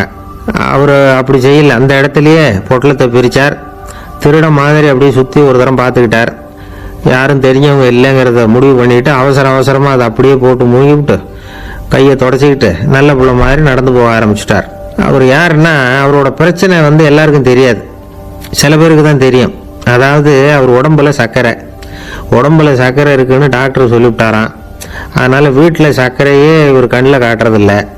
அதனால் இவர் யார் கண்ணிலையும் படாமல் இப்படிப்பட்ட வேலைகள்லாம் செய்கிறது வழக்கம். யாருக்கும் தெரியாமல் இப்படி ஸ்வீட்டை வாங்கி சாப்பிட்டுட்டு அவர் பாட்டுக்கு போயிடுறது. இப்படிப்பட்டவங்களுக்கெல்லாம் கொஞ்சம் ஆறுதலான தகவல் இன்னைக்கு. அது என்னென்னா, நாம் சாப்பிட்ற சர்க்கரைக்கும் நம்ம உடம்புல உள்ள சில கோளாறுகளுக்கும் அப்படி என்னதான் சம்பந்தம் இருக்குது. இதை பற்றி சமீபத்தில் சில ஆராய்ச்சிகள்லாம் நடந்திருக்குது. ஏன்னா சர்க்கரைன்னாவே விஷம் மாதிரி அதை பார்க்குறவங்களும் சில பேர் உண்டு. சின்ன பிள்ளைங்களுக்கு வயத்தில் பூச்சி உண்டாகிறதுலேருந்து பெரியவங்களுக்கு நீரிழிவு வர்ற வரைக்கும் எல்லாத்துக்கும் சர்க்கரை தான் காரணம்னு சொல்லிகிட்டு இருக்கிறோம். ஆனால் அந்த அளவுக்கு பயப்பட வேண்டிய அவசியம் இல்லை அப்படின்னு சொல்கிறாங்க. சர்க்கரை வியாதி, இருதய நோய், பித்த நீர்ப்பை நோய், இதெல்லாம் சில நோய்கள்லாம் நாம் சாப்பிட்ற சர்க்கரைக்கும் தொடர்பு இருக்குன்னு நினைக்கிறோம். ஆனால் அப்படி சம்பந்தம் உண்டுங்கிறதுக்கு போதுமான அளவுக்கு ஆதாரம் இல்லை அப்படிங்கிறாங்க ஆராய்ச்சியாளர்கள். ஒரே ஒரு சம்பந்தம் தான் உறுதியாக இருக்குதான். அதுவும் இந்த பல் சிதைவு அப்படின்னு இருக்கு இல்லையா, அந்த சர்க்கரை சாப்பிட்றதுக்கும் இந்த பல் சிதைவுக்கும் சம்பந்தம் இருக்குது அப்படிங்கிறத மட்டும் உறுதியாக சொல்கிறாங்க. சர்க்கரைன்னா நாம் சாப்பிட்ற ஜீனி மட்டும் இல்லை, பழம், காய்கறி, பால், தேன், இப்படி எல்லாத்துலேயும் அது இருக்குது. கேரட்டு கொடுக்குற சத்தில் 88% சர்க்கரை, ஆப்பிள் கொடுக்குற சக்தியில் 95% சர்க்கரை. இது ஜீனி சர்க்கரை, இது ஆப்பிள் சர்க்கரை அப்படிங்கிற வித்தியாசம்லாம் உடம்புக்கு கிடையாது. ரெண்டுமே உடனடியாக சக்தி கொடுக்குது. ஒரு ஸ்பூன் சர்க்கரையில் 16 கலோரி தான் சத்து இருக்குது.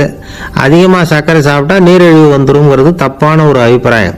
டயபெட்டிஸுங்கிறது ஒரு மெட்டபாலிக் டிசார்டர், அவ்வளவுதான். அதாவது நாம் சாப்பிட்ற சர்க்கரையை நம்ம உடம்பு திறமையாக உபயோகப்படுத்திக்க முடியல அப்படின்னு அர்த்தம். அதனால தான் அதிகமாக இனிப்பு வேணாம்னு சொல்கிறோம். ஏற்கனவே உடம்பால் முடியாத ஒன்றை மறுபடியும் அது தலையில் சுமத்தி அதிகமாக வேலை வாங்க வேணாமே அப்படிங்கிறதுக்காக தான். ஆகாரத்தில் அதிகமாக சர்க்கரை இருந்தால் அதனால் உடனே சர்க்கரை வியாதி வந்துடும்ங்கிறதுக்கு விஞ்ஞான ரீதியாக போதுமான ஆதாரம் இல்லை. அதனால் எப்போவாவது அதிகமாக ஸ்வீட்டு சாப்பிட்டுட்டா, ஐயோ அதிகமாக சாப்பிட்டோமோ, என்ன பண்ண போகுது தெரியலையே அப்படின்னு நினச்சி மனசை போட்டு குழப்பிக்க வேண்டியதில்லை. பொதுவாக எதுவுமே அதிகமாக வேண்டாம், எல்லாம் சீராக இருந்தால் போதும். நீரிழிவுங்கிறது புதுசாக வந்துட்ட ஒரு நோய் இல்லை, ரொம்ப காலமாகவே இருக்கிற ஒன்று தான். நம்ம முன்னோர்கள் இதை மதுமேகம் அப்படின்னு சொல்லுவாங்க. அதை கட்டுப்படுத்துறதுக்கு அவங்களே சில வழிமுறையை சொல்லி வச்சிருக்கிறாங்க.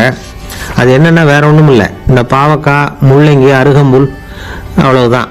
வெள்ளை முள்ளங்கி இருக்குல்ல, அதை வாரத்துக்கு 3 நாள் சாப்பிட்டுக்கிட்டு வாங்க. நூலுக்கோல் ரொம்ப நல்லது. இல்லைன்னா முள்ளங்கி சாறு 1 ounce சாப்பிட்டுட்டு வரலாம். ரத்தத்தில் சேர்ற சர்க்கரை அளவை இதெல்லாம் கட்டுப்படுத்துது. சிறுநீரில் காணப்படுகிற சர்க்கரை அளவையும் சமநிலைப்படுத்துது. தினமும் ஆகாரத்தில் கோதுமை, கேழ்வரகு, வெந்தயம், கருவேப்பிலை, சோயாபீன்ஸ் எது கிடைக்குதோ சேர்த்துக்கலாம். இப்படிலாம் செஞ்சுக்கிட்டு வந்தால் அப்புறம் வீட்டுக்கு தெரியாமல் கடையில் போய் நின்றுட்டு ஸ்வீட் வாங்கி திருட்டுத்தனமாக சாப்பிட வேண்டிய அவசியமே உங்களுக்கு வராது. 2 ஆசாமிகள் கடற்கரையில் உட்காந்து சாவகாசமாக பேசிக்கிட்டு இருந்தாங்களாம். ஒருத்தர் சொன்னார், இன்னொருத்தருக்கு தெரியாமல் ஸ்வீட்டு சாப்பிட்றது எப்பவும் இடைஞ்சல் தான் சார். நேற்றுக்கு பாருங்க, அப்படி தான் சாப்பிட்டுக்கிட்டு இருந்தேன், வீட்டுக்காரி கண்ணில் போட்டுவிட்டுது, அதுக்கப்புறம் ஒரே ரகலையாக போச்சு அப்படின்னாராம். எனக்கு கூட அப்படி தான் சார் ஆயிட்டுது, ஒரே ரகலை அப்படின்னாராம் இன்னொருத்தர். நீங்கள் சாப்பிட்டதும் உங்கள் வீட்டுக்காரங்க கண்ணில் போட்டுவிட்டுதா சார் அப்படின்னு கேட்டிருக்காரு இவர். அதுக்கு அவர் சொன்னாராம், அப்படி இல்லை சார், கடைக்காரர் கண்ணில் போட்டுவிட்டுதோ, நான் அவருக்கு தெரியாமல் அந்த ஸ்வீட்டை அவர் கடையிலேருந்து எடுத்திருந்தேன் அப்படின்னு விளக்கம் கொடுத்தாராம் இந்த ஆள். ஒருத்தர் முகத்தை தொங்க போட்டுக்கிட்டு ஒரு மாதிரியாக வந்தார். என்ன விஷயம்னு விசாரித்தேன். என்னுடைய நண்பன் ஒருத்தங்கிட்ட கருத்து வேறுபாடு, இனிமேல் நமக்குள்ள எந்த சம்மந்தமும் வேணாம்னு நட்பை முறிச்சிட்டு வந்துட்டேன்னா. நண்பர்கள்னு இருந்தால் கருத்து வேறுபாடு வரத்தான் செய்யும்னு.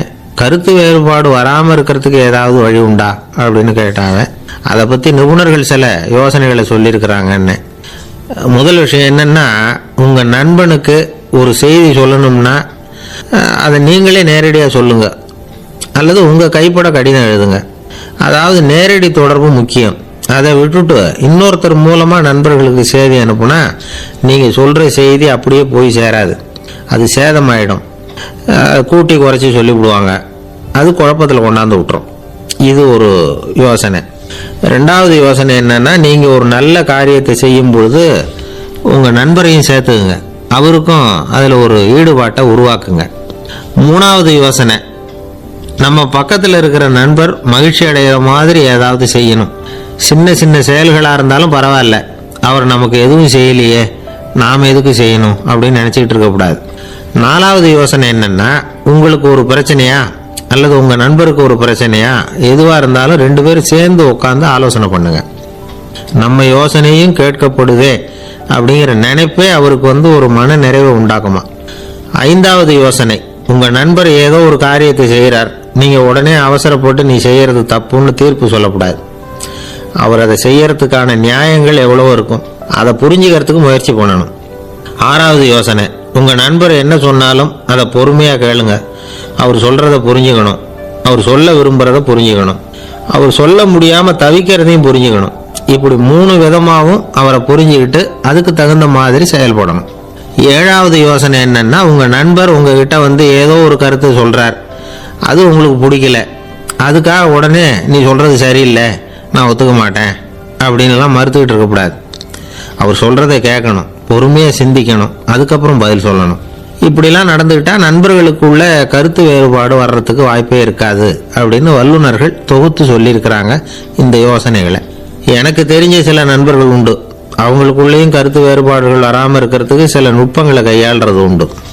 ஒருத்தர் சொன்னார், அந்த டாக்டர் சின்ன வயசுலேருந்து என் கூட பழகினவர், நாங்கள் 2 பேரும் இணை பிரியாத நண்பர்கள், இருந்தாலும் எனக்கு உடம்பு சரியில்லைன்னா நான் அவர்கிட்ட வைத்தியம் பார்த்துக்க மாட்டேன் அப்படின்னார் ஒருத்தர்.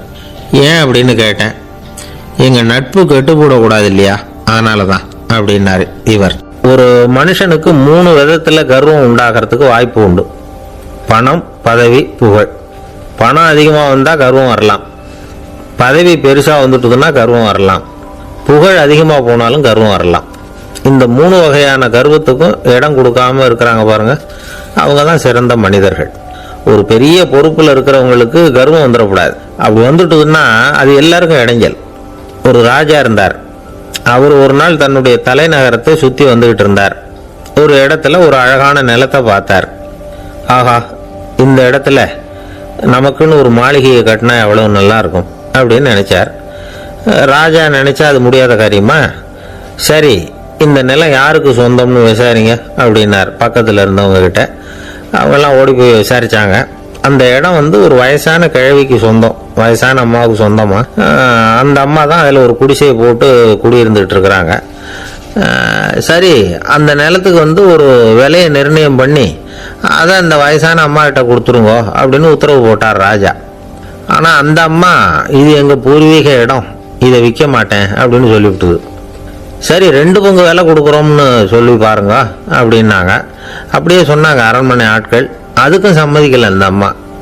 இதை கேள்விப்பட்டதும் ராஜாவுக்கு கோபம் வந்துட்டுது. தன்னுடைய ஆளுங்களை கூப்பிட்டார். போய் அந்த குடிசையை பிரித்து எறிங்க, காசெல்லாம் ஒன்றும் கொடுக்காதீங்க அப்படின்னு கத்தினார். அவ்வளோதான். அடுத்த நிமிஷம் அரண்மனை ஆசாமிகள் போனாங்க, குடிசையை பிரித்து எரிஞ்சாங்க. அந்த வயசான அம்மா இருக்கு, அதுவும் அந்த இடத்த விட்டு துரத்தி விட்டாங்க. அந்த இடத்துல ஒரு அரச மாளிகையை கட்டி முடிச்சிட்டாங்க. அந்த வயசான அம்மா பாவம், ராஜாவே இப்படி பண்ணால் யார்கிட்ட போய் முறையிட முடியும்? ஒரு ஞானி இருந்தார், அவர்கிட்ட போய் சொன்னாங்க. அவர் இவங்க சொன்னதை கேட்டு மனசில் வச்சுக்கிட்டார். ஒரு நாள் அந்த ராஜாவே இந்த ஞானியை கூப்பிட்டார். புதுசாக ஒரு மாளிகை கட்டியிருக்கிறேன், வந்து பாருங்கன்னு. சரின்னு சொல்லி இந்த பெரியவர் ஒரு நாள் இந்த மாளிகைக்கு போனார். சும்மா போகல, ஒரு கழுதையையும் ஓட்டிகிட்டு போனார். கொஞ்சம் சாக்குகள், வெத்து சாக்கு, அதையும் எடுத்து கழுதை முதுகில் போட்டு கழுதையை ஓட்டிகிட்டு போகிறார். ராஜா பார்த்தார். அவருக்கு இது ஆச்சரியமாக இருந்தது. என்ன இது, மாளிகைக்கு வந்துட்டு போங்கன்னு கூப்பிட்டா கழுதை சாக்கு இதெல்லாம் கொண்டு வராரு, ஒன்றும் புரியலையேன்னு நினைச்சார். எதுக்காக இதெல்லாம்னு கேட்டார். அரசருடைய தோட்டத்திலிருந்து கொஞ்சம் மண் எடுத்துகிட்டு போகிறதுக்கு ஆசைப்படுறேன், அதுக்கு நீங்கள் அனுமதி கொடுக்கணும் அப்படின்னாரு இவர். இது என்ன வேடிக்கையான கோரிக்கையாக இருக்குது அப்படின்னு நினைச்சார் ராஜா. இருந்தாலும் மண்ணு தானே கேட்குறாரு, எடுத்துகிட்டு போகட்டுமே அப்படின்னு நினைச்சார். சரி, நான் அனுமதி கொடுத்தார். அந்த பெரியவர் தோட்டத்துக்கு போனார். மண்ணை வெட்டினார், சாக்கில் போட்டு நிரப்புனார். ராஜாவை கொஞ்சம் கிட்ட வாங்கன்னு கூப்பிட்டார். இந்த மண் மூட்டையை தூக்கி கழுதையோட முதுகில் வைக்கணும், கொஞ்சம் உதவி பண்ணுங்கன்னார். ஓ பண்ணுறேனே அப்படின்னு சொல்லி ராஜா கிட்ட போனார். மூட்டையை தூக்கி பார்க்குறாரு, முடியல, திணறி போட்டார். இப்போ அந்த ஞானி பேசினாராம், அரசே, இந்த ஒரு சாக்கு மண்ணையே உங்களால் தூக்க முடியல, அந்த கிழவிகிட்ட இருந்து அந்த அக்கிரமமாக அபகரித்த இந்த தோட்டம் பூராவையும் சுமக்கணும்னு ஆசைப்படுறீங்களே, அது உங்களால் முடியுமா அப்படின்னு கேட்டாராம். ராஜா யோசனை பண்ண ஆரம்பித்தார். தன்னுடைய செயலுக்காக வருத்தப்பட்டாராம். அந்த வயசான அம்மாவை உடனடியாக வரவழைச்சார். தாயே, தப்பு பண்ணிட்டேன், என்னை மன்னிச்சுக்குங்க, இன்னையிலேருந்து இந்த மாளிகையும் தோட்டமும் உங்களுக்கு தான் சொந்தம் அப்படின்னு சொல்லிவிட்டாராம். போகிறப்ப இந்த உலகத்திலேருந்து என்னத்தை எடுத்துகிட்டு போக போகிறோம், அதனால் ரொம்பவும் அலட்டிக்க வேண்டியதில்லை, கர்வப்பட வேண்டியதில்லை அப்படிங்கிறது ஒரு பெரிய உபதேசம். ஒரு பெரிய மனுஷன் சாக கிடந்தார், ரொம்பவும் அழுதார். ஏன் அழறீங்க அப்படின்னு கேட்டாங்க சுற்றி இருந்தவங்க. நான் சாகிறதுக்காக கவலைப்படலை, நான் நம்ம ஜனங்களுக்காக எவ்வளவோ காரியம்லாம் செஞ்சுக்கிட்டு வந்தேன். நான் செஞ்சுக்கிட்டு வந்த சேவையை இனிமேல் யார் செய்ய போகிறாங்க, அது யாரால் முடியும், அதை நினச்சி தான் அழறேன் அப்படின்னாராம். ஒருத்தர் முன்னாடி வந்தார். அதுக்காக நீங்கள் கவலைப்படாதீங்க, உங்கள் சேவையை தொடர்ந்து செய்யறதுக்கு என்ன மாதிரி இளைஞர் பட்டாலும் தயாராக இருக்குது, இருந்தாலும் எங்கள் கவலை என்னன்னா அப்படின்னு இழுத்தார். என்ன சொல்லுங்கன்னு கேட்டார் அவர். நீங்கள் இது வரைக்கும் என்ன சேவை செஞ்சுக்கிட்டு வந்தீங்க, அதுதான் எங்களுக்கு இன்னமும் புரியாத புதிராக இருக்குது அப்படின்னாராம் அவர். இந்த காலத்துக்குள்ள ஒருத்தன் தன்னோட அப்பாவை பார்த்து சொன்னான், அப்பா, நான் உனக்கு உதவி செய்யலாம்னு நினைக்கிறேன், என்ன உதவி செய்யணும்னு சொல்லு அப்படின்னா. நீ சும்மா இருந்தா அதுவே எனக்கு செய்கிற பெரிய உதவிடா அப்படின்னார் அப்பா. சும்மா இருக்கிறதும் ஒரு உதவி தான், அது மாதிரி மௌனமும் ஒரு சமூக சேவை தான் அப்படிங்கிறார் காஞ்சி பெரியவர். நமக்கு 5 புலன்கள் இருக்கு, மெய், வாய், கண், மூக்கு, செவி. இந்த 5லேயும் அதிகப்படியான வேலை எதுக்குன்னு நினைக்கிறீங்க? வாய்க்கு தான். ஏன்னா அதுக்கு 2 வேலை. இப்போ கண்ணுக்கு பார்க்கறது மட்டும்தான் வேலை, காதுக்கு கேட்கறது மட்டும்தான் வேலை, மூக்குக்கு வாசனை அறியறது தான் வேலை, உடம்புக்கு உணர்றது மட்டும்தான் வேலை. ஆனால் வாய் அப்படி இல்லை, அதுக்கு 2 வேலை, சாப்பிட்றதும் அதுதான், பேசுறதும் அதுதான். அதாவது வாய் ஒன்று தான் கர்மேந்திரியமாகவும் இருக்குது, ஞானேந்திரியமாகவும் இருக்குது அப்படின்னு சொல்லுவாங்க. சாப்பாட்டில் உட்காந்தா எந்தெந்த ஆகாரம் என்னென்ன ருசின்னு அறிவிக்கிற வேலையும் செய்யுது. சபையில் உட்காந்தா பாடுறது, பேசுறது, சிரிக்கிறது, இது மாதிரியான வேலையும் செய்யுது. இன்னொரு வித்தியாசம், கண்ணு, காது, மூக்கெல்லாம் ஸ்ட்ரெயின் பண்ணிக்கிட்டு வேலை செய்கிறதில்ல. ஒரு ரோஜா பூ பார்த்தா உடனே மூக்கு அப்படியும் இப்படியும் அசைய ஆரம்பிக்கிறதில்ல. ஒரு சங்கீதத்தை கேட்ட உடனே காது ஆட ஆரம்பிக்காது. ஆனால் வாய் அப்படி இல்லை, அது பேசினாலும் சரி சாப்பிட்டாலும் சரி அசைஞ்சு தான் ஆகணும். ஆக மற்றதை விட வாய்க்கு வேலை ஜாஸ்தின்னு தெரியுது. சாப்பிட்றது, பேசுறது அப்படின்னு 2 காரியம் அதுக்கு. இப்படி 2 காரியம் இருக்கிறதுனால அது 2ஐயும் பாதியாக குறைச்சிக்கணுங்கிறது கடவுள் அபிப்பிராயமாக இருக்கணும் அப்படிங்கிறார் காஞ்சி பெரியவர். ஆனால் இப்போ நாம் அப்படியே நடந்துக்கிறோம், அதுக்கு நேர்மாறாக நடந்துக்கிறோம். நாம் சாப்பிட்றதும் அதிகம், பேசுகிறதும் அதிகம், 2 வேலையையும் தேவைக்கு அதிகமாகவே செய்கிறோம். வாய் தான் ரொம்ப ஓவர் ஒர்க்குடு. அதுக்கு ஓய்வு கொடுத்தா உடம்பும் நல்லாயிருக்கும், உலகமும் நல்லாயிருக்கும். மௌன விரதம் இருக்கிறதெல்லாம் எதுக்காக நினைக்கிறீங்க? இதுக்காக தான். இந்த காலத்தில் மௌனமாக இருக்கிறவங்கெல்லாம் மகத்தான தொண்டு செய்கிறாங்க அப்படின்னு தான் சொல்லணும். சத்தம் அதிகமாக போய் தான் சவுண்டு பொல்யூஷன் வருது. அது மட்டும் இல்லை, மௌனமாக இருந்தால் சண்டை சச்சரவே வராது. மௌனம் கலக நாஸ்தி. ஆக இதுவும் ஒரு சமூக சேவை தான். நமக்கு தான் வாய் இருக்குதுங்கிறதுக்காக வசமாக சாப்பிட்றதும் தப்பு, வளவளன்னு பேசுறதும் தப்பு. ஒரு கருத்தை சொல்றதுக்கு ஒரே ஒரு சொல்லு போதும் அப்படின்னு இருக்கும்போது 2 சொற்களை செலவு பண்ணாதே. எவ்வளவு சொன்னாலும் அதனால ஒரு பயனும் விளையாது அப்படின்னு தெரிய வருமையானால் அந்த ஒரு சொல்லையும் விரயம் பண்ணாதே அப்படிங்கிறார் ஒரு அறிஞர். எல்லா குணங்கள்லையும் மௌனம்தான் சிறந்தது அப்படிங்கிறார் ஒருத்தர். மௌனமா இருக்கிறது மூலமா மற்றவர்கள் குறைகளை நம்மால தெரிஞ்சுக்க முடியும். அதே சமயத்துல நம்ம கிட்ட இருக்கிற குறைகளை மற்றவங்களுக்கு தெரியாம மறைச்சிக்கவும் முடியுங்கிறார் அவர். உண்மைதானே? ஒரு பெரிய மேடை பேச்சாளர், பொது வாழ்க்கையில் 25 வருஷ காலமாக ஈடுபட்டிருக்கிறவர். அவர் மனைவி ஒரு நாள் சொன்னாங்க, எங்கள் வீட்டுக்காரர் 25 வருஷ காலமாக பொது வாழ்வில் ஈடுபட்டிருந்தா கூட இந்த மாதம் 10ஆம் தேதியிலிருந்து தான் மக்களுக்கு சேவை செய்ய ஆரம்பிச்சிருக்கார் அப்படின்னு நாங்கள் ரொம்ப பெருமையாக. 10ஆம் தேதிக்கு அப்படி என்ன விசேஷம் அப்படின்னு கேட்டோம். அன்னையிலேருந்து தான் அவர் மேடையில் பேசுகிறத நிறுத்தினார் அப்படின்னாங்க அந்த அம்மா. ஒரு நண்பர் அவசரமாக என்கிட்ட ஓடி வந்தார். அப்புறம் சொன்னார், என்னால் நம்பவே முடியல சார், என் பையனை அப்படி அப்படின்னு சொல்லி ஆச்சரியப்பட்டார். உங்கள் பையன் அப்படி என்னதான் செஞ்சுட்டான் அப்படின்னு கேட்டேன். என்னால் முடியாத ஒரு காரியத்தை அவன் செஞ்சுட்டான் சார் அப்படின்னார். அது என்னன்னு தான் சொல்லுங்களேன். என்ன 5வது வகுப்பில் அவன் ஒரே தடவையில் தேறிட்டான் சார், அதாவது ஒரே அட்டம்ப்டில் பாஸ் ஆகிருக்கான் அப்படின்னார் மூச்சு வாங்க. கஷ்டப்பட்டு பரீட்சை எழுதுனது அவன், இவருக்கு ஏன் மூச்சு வாங்குது? நம்மால் செய்ய முடியாத ஒரு காரியத்தை இன்னொருத்தர் செய்யும்போது அது நமக்கு ஆச்சரியமாக இருக்குது. சர்க்கஸ் பார்க்குறோம், ஒருத்தர் அந்த இடத்துல தொங்குறார், அது நமக்கு ஆச்சரியம். ஏன்னா அது நம்மால் முடியாத காரியம். நம்மால் முடியாத ஒன்றை அடுத்தவர் எளிதாக செய்யும்போது நாம் மருள்வது இயற்கை. இதை தான் தொல்காப்பியம் மருட்கை அப்படின்னு சொல்லுது. இந்த வியப்பு இருக்குதே, இது 4 வகையில் ஏற்படுறதாக தொல்காப்பியம் சொல்லுது. அது என்ன 4 வகை? முதல் வகை எப்படின்னா புதுமையான அரிய செயல்களை செய்யறது. 2வது வகை என்னன்னா பெரும் செயல்களை செய்யறது. 3வது வகை என்னன்னா மிக நுட்பமான செயல்களை செய்யறது. 4வது வகை என்னன்னா ஆக்கம் தரும் செயல்களை செய்யறது. புதுமை, பெருமை, சிறுமை, ஆக்கமோடு மதினம் சாலா மருட்கை 4 அப்படிங்கிறது தொல்காப்பியம். இன்னைக்கு விஞ்ஞானம் புதுசு புதுசாக எதையோ கண்டுபிடிக்குது. ஆரம்பத்தில் அது ஆச்சரியமாக இருக்குது, அப்புறம் அது நமக்கு பழகி போடுது. வானொலி பெட்டி புதுசாக வந்தப்போ ஒரு பெட்டி பேசுதுங்கிறது எவ்வளோ பெரிய ஆச்சரியம். இப்போ யாரும் அதை ஆச்சரியமாக பார்க்கறதில்ல.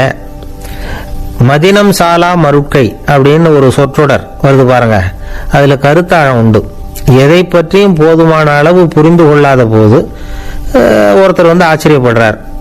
புரிந்து கொண்ட பிறகு ஆச்சரியம் மறைஞ்சு போடுது. மிக நுட்பமான செயல்களும் நம்ம ஆச்சரியப்பட வைக்கும். ஒரு அரிசியில் ஒரு திருக்குறளை எழுதி காட்டுறாங்க, ஒரு முட்டை ஓட்டுக்குள்ள ஓவியம் தீட்டி காட்டுறாங்க. கருங்கல் சிற்பங்களில் எவ்வளவு நுட்பமான வேலைப்பாடுகளை எல்லாம் பார்த்து ஆச்சரியப்படுறோம். இது மாதிரி ஆக்கப்பூர்வமான அரிய செயல்களை செய்யறது கூட வியப்பு உண்டு பண்ணும். குப்பை கூலங்களை கூட வாழ்க்கைக்கு பயன்படுகிற பொருளாக மாற்றுகிறவர்கள் இருக்காங்க, அவர்களுடைய செயல் வியப்பு அளிக்குது. இடைக்காட்டு சித்தர் பாடின 30 நூலில் வர்ற ஒரு பாடல், ஆற்றல் பிறர் அறிதலின் அகம் கிளர்வு உறுதலின் கற்று அறி பாணர் கெழுமிய கோடலின் தோற்றம் உருகவே போற்றல் சால் வியப்பே. ஒருத்தருடைய ஆற்றல் தெரியாம இருந்தது, அவருடைய அரிய செயலை பார்க்கும்போது வியப்பா இருந்தது, மனசுக்குள்ள கிளர்ச்சி. பாவலர்கள் இவர்களுடைய புகழை பாடி மற்றவர்களும் தெரிந்து கொள்ளுமாறு செய்கிறார்கள் அப்படிங்கிறது தான் ஒரு யதார்த்தமான உண்மை. ஆக எல்லா வகையிலும் மக்கள் தங்களுடைய வாழ்க்கையில முன்னேறுவதற்கான வழிகாட்டுகிற ஒரு மெய்ப்பாடு தான் வியப்புங்கிறது. இந்த காலத்துல நம்ம எப்படியெல்லாம் ஆச்சரியப்பட வைக்கிறாங்க. ஒரு ஆளை பிடிச்சி ஜெயிலில் கொண்டு வந்தாங்க. ஜெயில் அதிகாரி அவனை ரொம்ப ஆச்சரியமா பார்த்தாராம். இவன் கேட்டான், ஏன் சார் அப்படி பாக்குறீங்க, நான் இப்போ இங்க வர்றது உங்களுக்கு ஆச்சரியமா இருக்குதா அப்படின்னு கேட்டிருக்கான். இதுக்கு ஜெயில் அதிகாரி சொல்லியிருக்கார், நீ இப்போ இங்க வந்ததுல எனக்கு ஒன்றும் ஆச்சரியம் இல்லப்பா, ஏற்கனவே நீ இங்க இருந்து விடுதலையாகி போய் 6 மாசம் ஆச்சு, இவ்வளவு லேட்டா வர்றிய, அதுதான் எனக்கு ஆச்சரியமா இருக்கு அப்படின்னாராம். ஒருத்தர் ஒரு தவறு செஞ்சு விடுறாருன்னு வச்சுக்கோங்க, உடனே நீ செஞ்சது தவறு அப்படின்னு சொல்றது ஒரு வகை.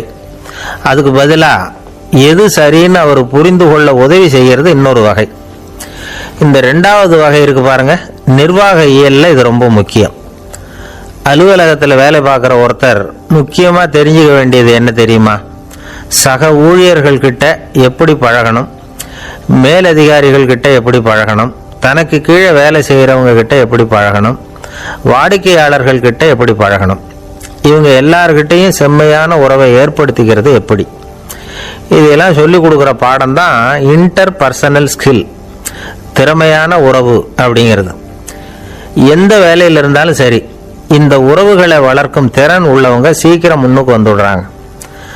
மற்றவங்க கிட்ட உறவை பலப்படுத்திக்கிறது எப்படி அப்படின்னு தெரிஞ்சுக்கிட்டோம்னா எந்த ஒரு தடையையும் சுலபமாக தாண்டி செய்கிற தொழிலில் முன்னுக்கு வந்துடலாம்.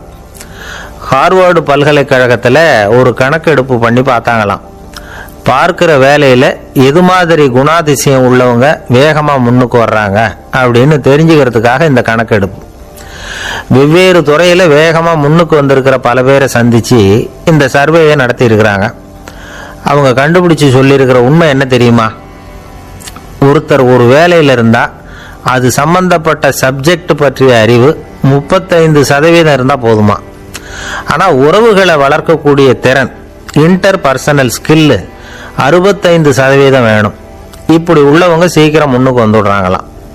அதனால ஒருத்தருக்கு வேலை சரியா புரியலைன்னா கூட விவரமா மற்றவங்க கிட்ட பழகிறது எப்படின்னு புரிஞ்சா போதும், அவர் முன்னுக்கு வந்துடலாம். அலுவலகங்களில் மட்டும் இல்லை, எல்லா இடங்கள்லையும் இது ரொம்ப முக்கியம். வீட்டுக்குள்ளேயும் இது ரொம்ப முக்கியம், வீட்டுக்கு வெளியேயும் இது முக்கியம். அடுத்தவங்க கிட்ட பழகிறது எப்படிங்கிறத தெரிஞ்சுக்காதவன் வாழ்க்கையில் முன்னேற முடியாது. இன்னைக்கு ஆயுதங்களால் காயப்படுத்தி கொள்ளுகிறவர்களை விட வார்த்தைகளால் காயப்படுத்தி கொள்ளுகிறவர்கள் தான் அதிகம். பெரியவங்க என்ன சொல்றாங்க தெரியுமா? நீங்க இந்த பூமியில பிறந்ததன் அர்த்தம் பூர்த்தி ஆகணும்னா அடுத்தவங்களுக்கு உதவி பண்ணுங்க. அடுத்தவங்களுக்கு உதவி செய்ய முடியாவிட்டால் கூட பரவாயில்லை, ஆனால் யாரையும் புண்படுத்தி விடாதீங்க அப்படின்னு சொல்றாங்க. எனக்கு தெரிஞ்ச ஒருத்தர் ஒரு அலுவலகத்தில் வேலை பார்க்குறார். அவர் சொல்லுவார், எனக்கு இந்த இன்டர்பர்சனல் ஸ்கில் ரொம்ப அதிகம் சார். சக ஊழியர்கள்கிட்ட ரொம்ப சுமூகமாக நடந்துக்குவேன். என் கூட வேலை பார்க்குற ஒருத்தருக்கு ஏதாவது ஒரு கஷ்டம்னா அந்த சமயத்தில் அவர் செய்ய வேண்டிய வேலையை நான் செஞ்சிருவேன் சார் அப்படிம்பார். நான் அவர்கிட்ட சமீபத்தில் அப்படி ஏதாவது செஞ்சுருக்கீங்களா அப்படின்னு கேட்டேன். செஞ்சுருக்கேன் சார். போன வாரம் புதன்கிழமை ஆஃபீஸில் என் பக்கத்து சீட்டுக்காரருக்கு வயிற்று வலி. உடனே நான் மெடிக்கல் லீவ் போட்டுட்டு எங்கள் வீட்டுக்கு போயிட்டேன் சார் அப்படின்னார். ஒரு அம்மா தெருவில் உட்காந்து என்னத்தையோ தேடிட்டு இருக்கிறாங்க. அந்த அம்மா ஒரு சுஃபி ஞானி. அவங்க பேர் என்னன்னா ரபியா அல் அடாவியா. அந்த அம்மாவுக்கு கண் கூட தெளிவாக தெரியாது. அந்த பக்கமாக வந்த சில பேர் இவங்களுக்கு உதவி செய்யறதுக்காக வந்தாங்க. என்ன தேடிட்டு இருக்கிறீங்க அப்படின்னு கேட்டாங்க. இதுக்கு அந்த அம்மா, அந்த கேள்வி அவ்வளோ முக்கியத்துவம் இல்லை, நான் தேடிட்டு இருக்கிறேன், உங்களால் முடிஞ்சால் எனக்கு உதவி பண்ணலாம் அப்படின்னாங்களாம். உதவி செய்ய வந்தவங்களுக்கு ஆச்சரியம். எதை தேடுறோங்கிறது தெரியாமல் இப்படி ஏன் நேரத்தை செலவழிக்கிறீங்க? நாங்கள் எப்படி உங்களுக்கு உதவ முடியும்? எங்களுக்கு ஒன்றும் புரியலையே அப்படின்ட்டுருக்காங்க. சரி, உங்களை திருப்தி பண்ணுறதுக்காக சொல்கிறேன். ஒரு குண்டூசி தொலைஞ்சி போச்சு, அதை தேடுறேன் அப்படின்னாங்களாம் அந்த அம்மா. அதுக்கப்புறம் இவங்களும் சேர்ந்து தேட ஆரம்பிச்சிட்டாங்க. கொஞ்ச நேரம் ஆச்சு, ஒன்றும் கிடைக்கல. உதவி செய்ய வந்தவங்களும் அழுத்து போட்டாங்க. அப்புறம் கேட்டாங்க, பாருங்கம்மா, இது ரொம்பவும் பெரிய தெரு, அகலமான தெரு. அதனால் குறிப்பாக நீங்கள் எந்த இடத்துல அந்த குண்டூசியை தொலைச்சிங்க அதை சொல்ல முடியுமான்னாங்களாம். இதுக்கு அந்த அம்மா, நீங்கள் மறுபடியும் அர்த்தமில்லாத கேள்வியை கேட்குறீங்க, உங்கள் கேள்விக்கும் நான் தேடுறதுக்கும் என்ன சம்பந்தம்னாங்களாம். இதை கேட்டதும் அவங்க ஒரு மாதிரி ஆயிட்டாங்க. என்னம்மா நீங்கள் பைத்தியம் மாதிரி பேசுகிறீங்க அப்படின்னாங்களாம். சரி, உங்களை மறுபடியும் திருப்திப்படுத்துறதுக்காக சொல்கிறேன். அதை நான் எங்கள் வீட்டில் தொலைச்சிட்டேன் அப்படின்னாங்களாம். அப்புறம் எதுக்காக இங்கே வந்து தேடிட்டு இருக்கிறீங்க அப்படின்னு கேட்டிருக்காங்க. ஏன்னா இங்கே தான் வெளிச்சம் அதிகமாக இருக்குது, அங்கே வீட்டுக்குள்ளே இருட்டாக இருக்குது, அதனால் இங்கே வந்து தேடுறேன். வெளிச்சம் உள்ள இடத்துல தானே தேட முடியும் அப்படின்னாங்களாம் அந்த ஞானி. இந்த கதைக்கு என்ன அர்த்தங்கிறத பெரியவங்க சொல்கிறாங்க. அதாவது இந்த தேடுதல்ங்கிறது ஒரு வியாதி. அது நம்ம சதா அலைய வைக்கும், பைத்தியமாக மாற்றுறதுக்கு முயற்சி பண்ணோம். ஒரு காலம் அது நிறைவு அடையவே அடையாது. வாழ்வுங்கிறது ஒரு புரிந்து கொள்ள முடியாத சதா ஏங்கி கொண்டிருக்கிற ஒரு செயல். அதுக்கு ஆரம்பமும் இல்லை, முடிவும் கிடையாது. எதையோ தேடணும் அப்படிங்கிற உந்துதல் நமக்குள்ள இருக்கும், ஆனால் குறிப்பாக எதை தேடிட்டு இருக்கிறோம் அப்படிங்கிறது புரியாது. அப்படி ஏதாவது ஒன்றை தேடி அடைஞ்சிடுறோம்னு வச்சுங்க, உடனே ஒரு அதிருப்தி வந்துடும். அதனால வாழ்க்கைங்கிறது சலிப்பு நிறைந்தது அப்படிங்கிற எண்ணத்தை உண்டாக்கிக்கிறோம். ஒன்று அடைஞ்சதுக்கு அப்புறம் இன்னொன்று தேட ஆரம்பிச்சிருவோம். ஆக இந்த தேடல்ங்கிறது நாம் ஒன்று அடைஞ்சாலும் அடையாவிட்டாலும் தொடர்ந்து நடந்துக்கிட்டு தான் இருக்கும். இதுக்கு முடிவே கிடையாது. இந்த உண்மையை நாம் நல்லா புரிஞ்சுக்கணும் அப்படிங்கிறது பெரியவங்களுடைய கருத்து. ஏழையும் தேடுறான், பணக்காரனும் தேடுறான், நோயாளியும் தேடுறான், நோய் இல்லாதவனும் தேடுறான், அதிகாரம் உள்ளவனும் தேடுறான், அதிகாரம் இல்லாதவனும் தேடுறான், முட்டாளும் தேடுறான், அறிவாளியும் தேடுறான். ஆனால் யாரும் இதை தான் தேடி சாதிக்க போகிறோம், இதுதான் முடிவு அப்படின்னு திட்டவட்டமாக சொன்னதில்லை. ஒன்று அடைஞ்சதும் இன்னொன்று தேட ஆரம்பிச்சிடுறாங்க, அவ்வளோதான். அதாவது உங்களின் தேடுபவர் உங்கள் உள்ளேதான் இருக்கிறார், அவரை தேடி கண்டுபிடியுங்கள். இதுதான் ஞானிகள் நமக்கு சொல்லுகிற ஒரு ஆலோசனை. நம்மால் ஒருத்தன் ஜெயிலில் இருந்தான். இன்னொரு கைதி அவனை பார்த்து கேட்டான், ஏன்பா உன்னை பார்க்கறதுக்கு வெளியிலேருந்து யாருமே இங்கே வர்றது இல்லையே, உனக்கு சொந்தக்காரங்களே கிடையாதா அப்படின்னு கேட்டானா. ஏன் இல்லை, எனக்கு சொந்தக்காரங்க நிறைய பேர் உண்டு, அவங்க என்னை பார்க்க வராததுக்கு காரணம் வேற அப்படின்ட்டுருக்கான் இவன். என்ன காரணம்னு கேட்டான் அவன். அதுக்கு இவன் சொன்னானா, அதுக்கு என்ன காரணம்னா அவங்க எல்லாரும் இங்கே உள்ளேயே இருக்கிறாங்க அப்படின்னானா. ஒரு சீன தேசத்து அரசர் இருந்தார். அவருக்கு வயசாயிட்டுது. அவருக்கு அடுத்தபடியாக அவருடைய புள்ள பட்டத்துக்கு வரணும், ஆட்சி பொறுப்பை ஏற்றுக்கணும்.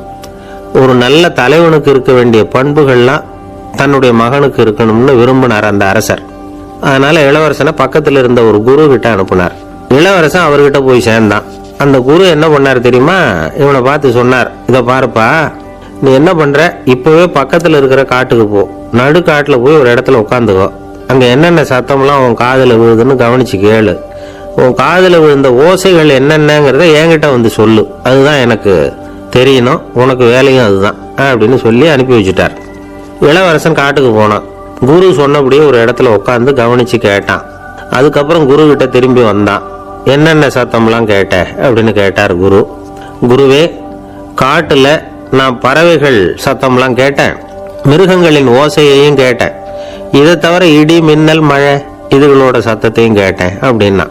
குரு யோசனை பண்ணார், நீ இன்னமும் சரியா கேட்கல, அதனால மறுபடியும் காட்டுக்கு போ, கொஞ்ச நாள் தங்கி இருந்து கேட்டுட்டு வா அப்படின்னார். இளவரசனுக்கு ஒன்றும் புரியல. இருந்தாலும் குருவின் கட்டளையாச்சே, மறுக்க முடியுமா? உடனே அவன் மறுபடியும் காட்டுக்கு போனான். ஒரு இடத்துல உட்காந்தான். கொஞ்ச நேரம் உன்னிப்பாக கவனிச்சு கேட்டான். சில நாள் கழிச்சு குரு கிட்ட திரும்பி வந்தான். குருவே, இந்த தடவை சில துல்லியமான சத்தங்களை எல்லாம் கேட்டான். தேனி பறக்கிற சத்தம், நீரோடையின் மெல்லிய ஓசை, இதெல்லாம் கேட்டேன்னா. குரு சிரிச்சார். நீ மறுபடியும் காட்டுக்கு போ, இன்னும் சில நாள் அங்கே இரு, முழுமையாக கவனமாக கேட்டுட்டு வா அப்படின்னு சொல்லி அனுப்பி வச்சுட்டார். இளவரசனுக்கு குழப்பம் அதிகமாயிட்டுது. ஒன்றுமே புரியல. மறுபடியும் காட்டுக்கு போனான். மௌனமாக ஒரு இடத்துல உட்காந்துட்டான். அப்படியே தியானத்தில் ஆழ்ந்துட்டான். சில நாளில் அவனுக்கு இதுவரை கேட்காத ஓசைகள்லாம் கேட்க ஆரம்பிச்சுட்டுது. இதைத்தான் நான் கேட்கணும்னு என்னுடைய குரு எதிர்பார்த்துருக்கிறாருங்கிறத புரிஞ்சுக்கிட்டான். உடனே குரு கிட்ட ஓடனான். குருவே, இந்த தடவை காதுகளுக்கு கேட்க முடியாத சில ஓசைகளை கூட என்னால் உணர முடிஞ்சுது. பூ மலருகிற ஓசை, சூரியனால பூமி சூடாகிறப்போ எழுகிற ஓசை, காலை பனித்துளி இந்த புல்லுலாம் குடிக்கிற ஓசை, இது எல்லாம் என்னால் நல்லா கேட்க முடிஞ்சுது அப்படின்னா. குருவுக்கு இப்போதான் திருப்தி ஏற்பட்டுதான். இளவரசனை பார்த்து சொன்னார், இதை பாருப்பா, இப்போதான் நாட்டை ஆளுகிற தகுதி உனக்கு வந்திருக்குது அப்படின்னு சொல்லி அதுக்கு விளக்கமும் கொடுத்தாராம். எந்த அரசன் தன்னுடைய மக்களின் இதயம் பேசுகிற மௌன மொழியை, மௌன வார்த்தைகளை கேட்கிறானோ அவன் தான் ஆள தகுதி உள்ளவன். எந்த அரசன் தன்னுடைய மக்களின் உணர்ச்சிகளை உண்மையா உணர்றானோ அவன் தான் முதன்மையான அரசன். போலி வார்த்தைகளை மட்டும் கேட்டுட்டு பல மௌன ராகங்களை காதுல வாங்கிக்காதவன் அரசனே இல்லை. எந்த நாட்டுல எப்போ ஒரு அரசன் தன்னுடைய மக்களின் உணர்ச்சிகளை கேட்க மறுக்கிறானோ அன்னையிலிருந்து அந்த நாடு அழிய தொடங்குது அப்படின்னு அர்த்தம். இதுதான் அந்த குரு இளவரசனுக்கு போதிச்சது. வாயால பேசுறத மட்டும் கேட்டு ஏமாறக்கூடாது, உணர்ச்சிகளையும் கேட்கறதுல தான் மனப்பக்குவம் உண்டாகும். மக்கள் உணர்ச்சிகளை புரிந்து கொள்ளாத அரசர்கள் நீடிச்சிருக்க முடியாது. அது மாதிரி நாடுகள்ல அடிக்கடி குழப்பம் தான் உண்டாகும். அப்படி இருந்தா அடிக்கடி ஆட்சி மாறிட்டு இருக்கும். அப்படிப்பட்ட ஒரு தேசம், அங்க ஒரு சிறைச்சாலையில 3 கைதிகள் பேசிக்கிட்டு இருந்தாங்க. ஒருத்தன் சொன்னான், நான் இந்த நாட்டு ராஜாவை எதிர்த்து பேசிக்கிட்டு இருந்தேன், அதனால என்னை பிடிச்சி கொண்டாந்து இங்க போட்டுட்டாங்க அப்படின்னு ஒருத்தன். இன்னொருத்தன் சொன்னான், நான் இந்த நாட்டு ராஜாவை ஆதரிச்சு பேசிக்கிட்டு இருந்தேன், அதனால என்ன பிடிச்சி கொண்டாந்து இங்க தள்ளி விட்டாங்க அப்படின்னா. அது சரி, நீ என்ன தப்பு பண்ண அப்படின்னு சொல்லி 3வது ஆளை பார்த்து இவங்க கேட்டாங்க. அதுக்கு அந்த ஆளு சொல்றான், நான் தான் இந்த நாட்டு ராஜா அப்படின்னா.